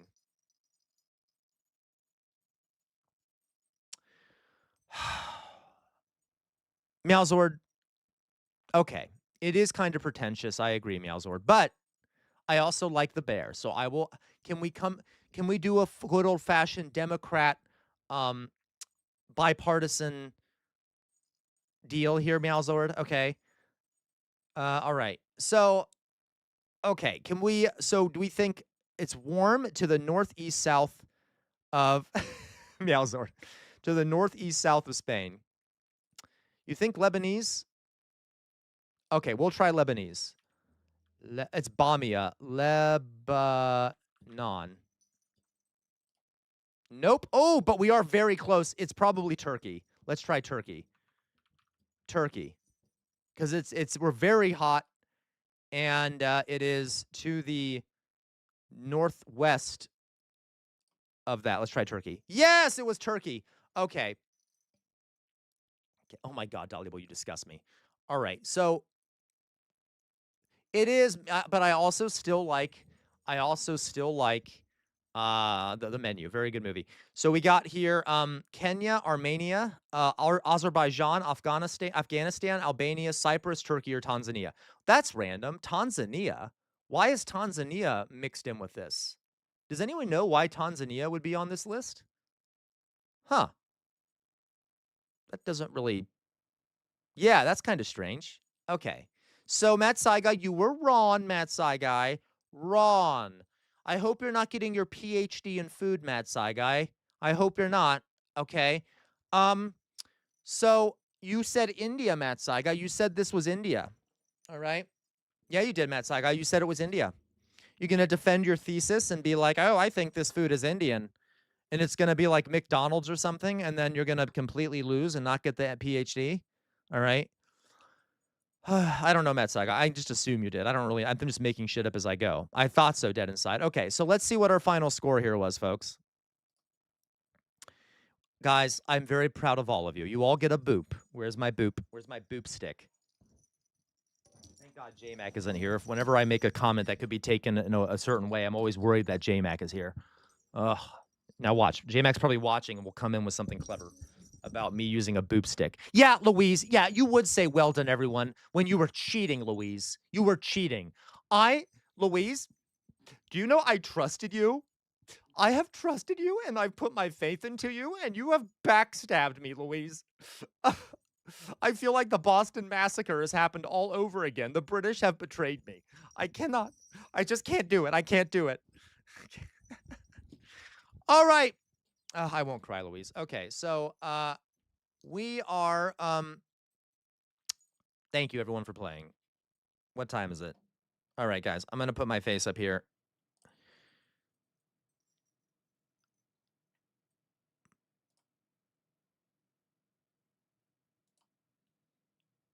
All right, you guys. So I know today was kind of a weird stream, and I know that I can kind of get out of hand. Okay. It just added to my pre-existing anxieties. I might have to go to the hospital to get treated for your anxieties. Now, why? What did I do, Matt Saigai? What did I do? Because I talked about your PhD, Matt Saigai. Do you remember all those times, Matt Saigai, you've come on the stream and been like, "Oh, well, oh, looks like you're not growing very fast, Sam. Looks like your channel isn't doing very well." Okay, yeah. So, Matt Saigai, that's called karma. That's called karma. All right. And I'm not using that word because you were born in India. I literally am just okay. That sounded like I'm discriminating. But like that's what happens. That's what happens, Matt Saiga, okay? You give me anxiety, I give you anxiety, okay? I'm an equal opportunity anxiety giver. All right. Matt Saiga. Okay, how dare you? All right. Okay. No problem, guys. If anything severe happens today, okay. If anything severe happens today, I will come back on. I will rush back on. Louise, I swear to God, Louise, what is wrong with you today, Louise? Are you okay? Like Louise was my ally this whole time, and Louise is now backstabbing me. Like, have I no allies anymore? Is Asmit the only one that I like anymore? Okay. Folks, I'll come back on later if anything bad happens, which will probably be something. If anything disastrous happens, I will stream like normal tomorrow. We'll talk about more serious stuff tomorrow. We'll do a little educational presentation, and I'll probably stream for longer. All right, as I'll do a regular lawn stream tomorrow. Um, I do, Dolly Boy. I still like you anyway. Yes, Asmit, you're always still liked, Asmit. All right. So is a mad scene. Uh, okay. So everyone ready for this? You all know what I'm about to say. You all know what I'm about to say. First of all, um, okay, I know gluteal myalgia. That's for sure. By the way, gluteal myalgia. I still like gluteal myalgia too. Yes, you have. Thank you, Mad Scene. You're very well behaved. Please join our Discord if you haven't already. First of all, free Palestine, guys. Free Palestine. Second of all, never stop resisting. Don't blindly obey authority figures. That includes when you watch me. Just because I'm on the other side of a stream doesn't mean I'm not human, and not it doesn't make me better than you. I joke a lot and make it sound like I'm some like guy that looks down on all you. That's the whole point is I'm wearing a jester's outfit. It's a joke. I am no better than any of you. We know that, right? Okay? You know that, right? Okay. Um never stop resisting, okay? Think for yourselves. That includes when you watch me. I get things wrong. I'm not perfect. I'm just a person. I'm just a guy on the other side of a screen. We're living in a fascist moment in this country. Fascism thrives in an environment where people have lost faith in their democratic institutions. We need major reforms in this country. You cannot stand in the center. If you stand in the center, the fascists will walk all over you. They will. Just historical fact, okay? On the wall behind me is a sword. The name of that sword is Chainbreaker. Chainbreaker is thought to have been responsible for the death of 7 slave owners. I have the bat there to remind everyone that our ancestors made some major sacrifices for some of the things we have today. We cannot let their sacrifice go to waste, folks. Please, please, please do not let their sacrifice go to waste, and always, always, always fight for a better future. Okay. And on that note, folks, thank you for watching me today. I love all of you. I love talking with you. You too, Tamation. Thank you for being here today. Tomorrow we'll do a regular stream. Please stay warm if you're stuck in the storm. Okay. All right. And goodbye, everyone. I'll come back on later. Keep an eye out if I do come back on later. Bye bye.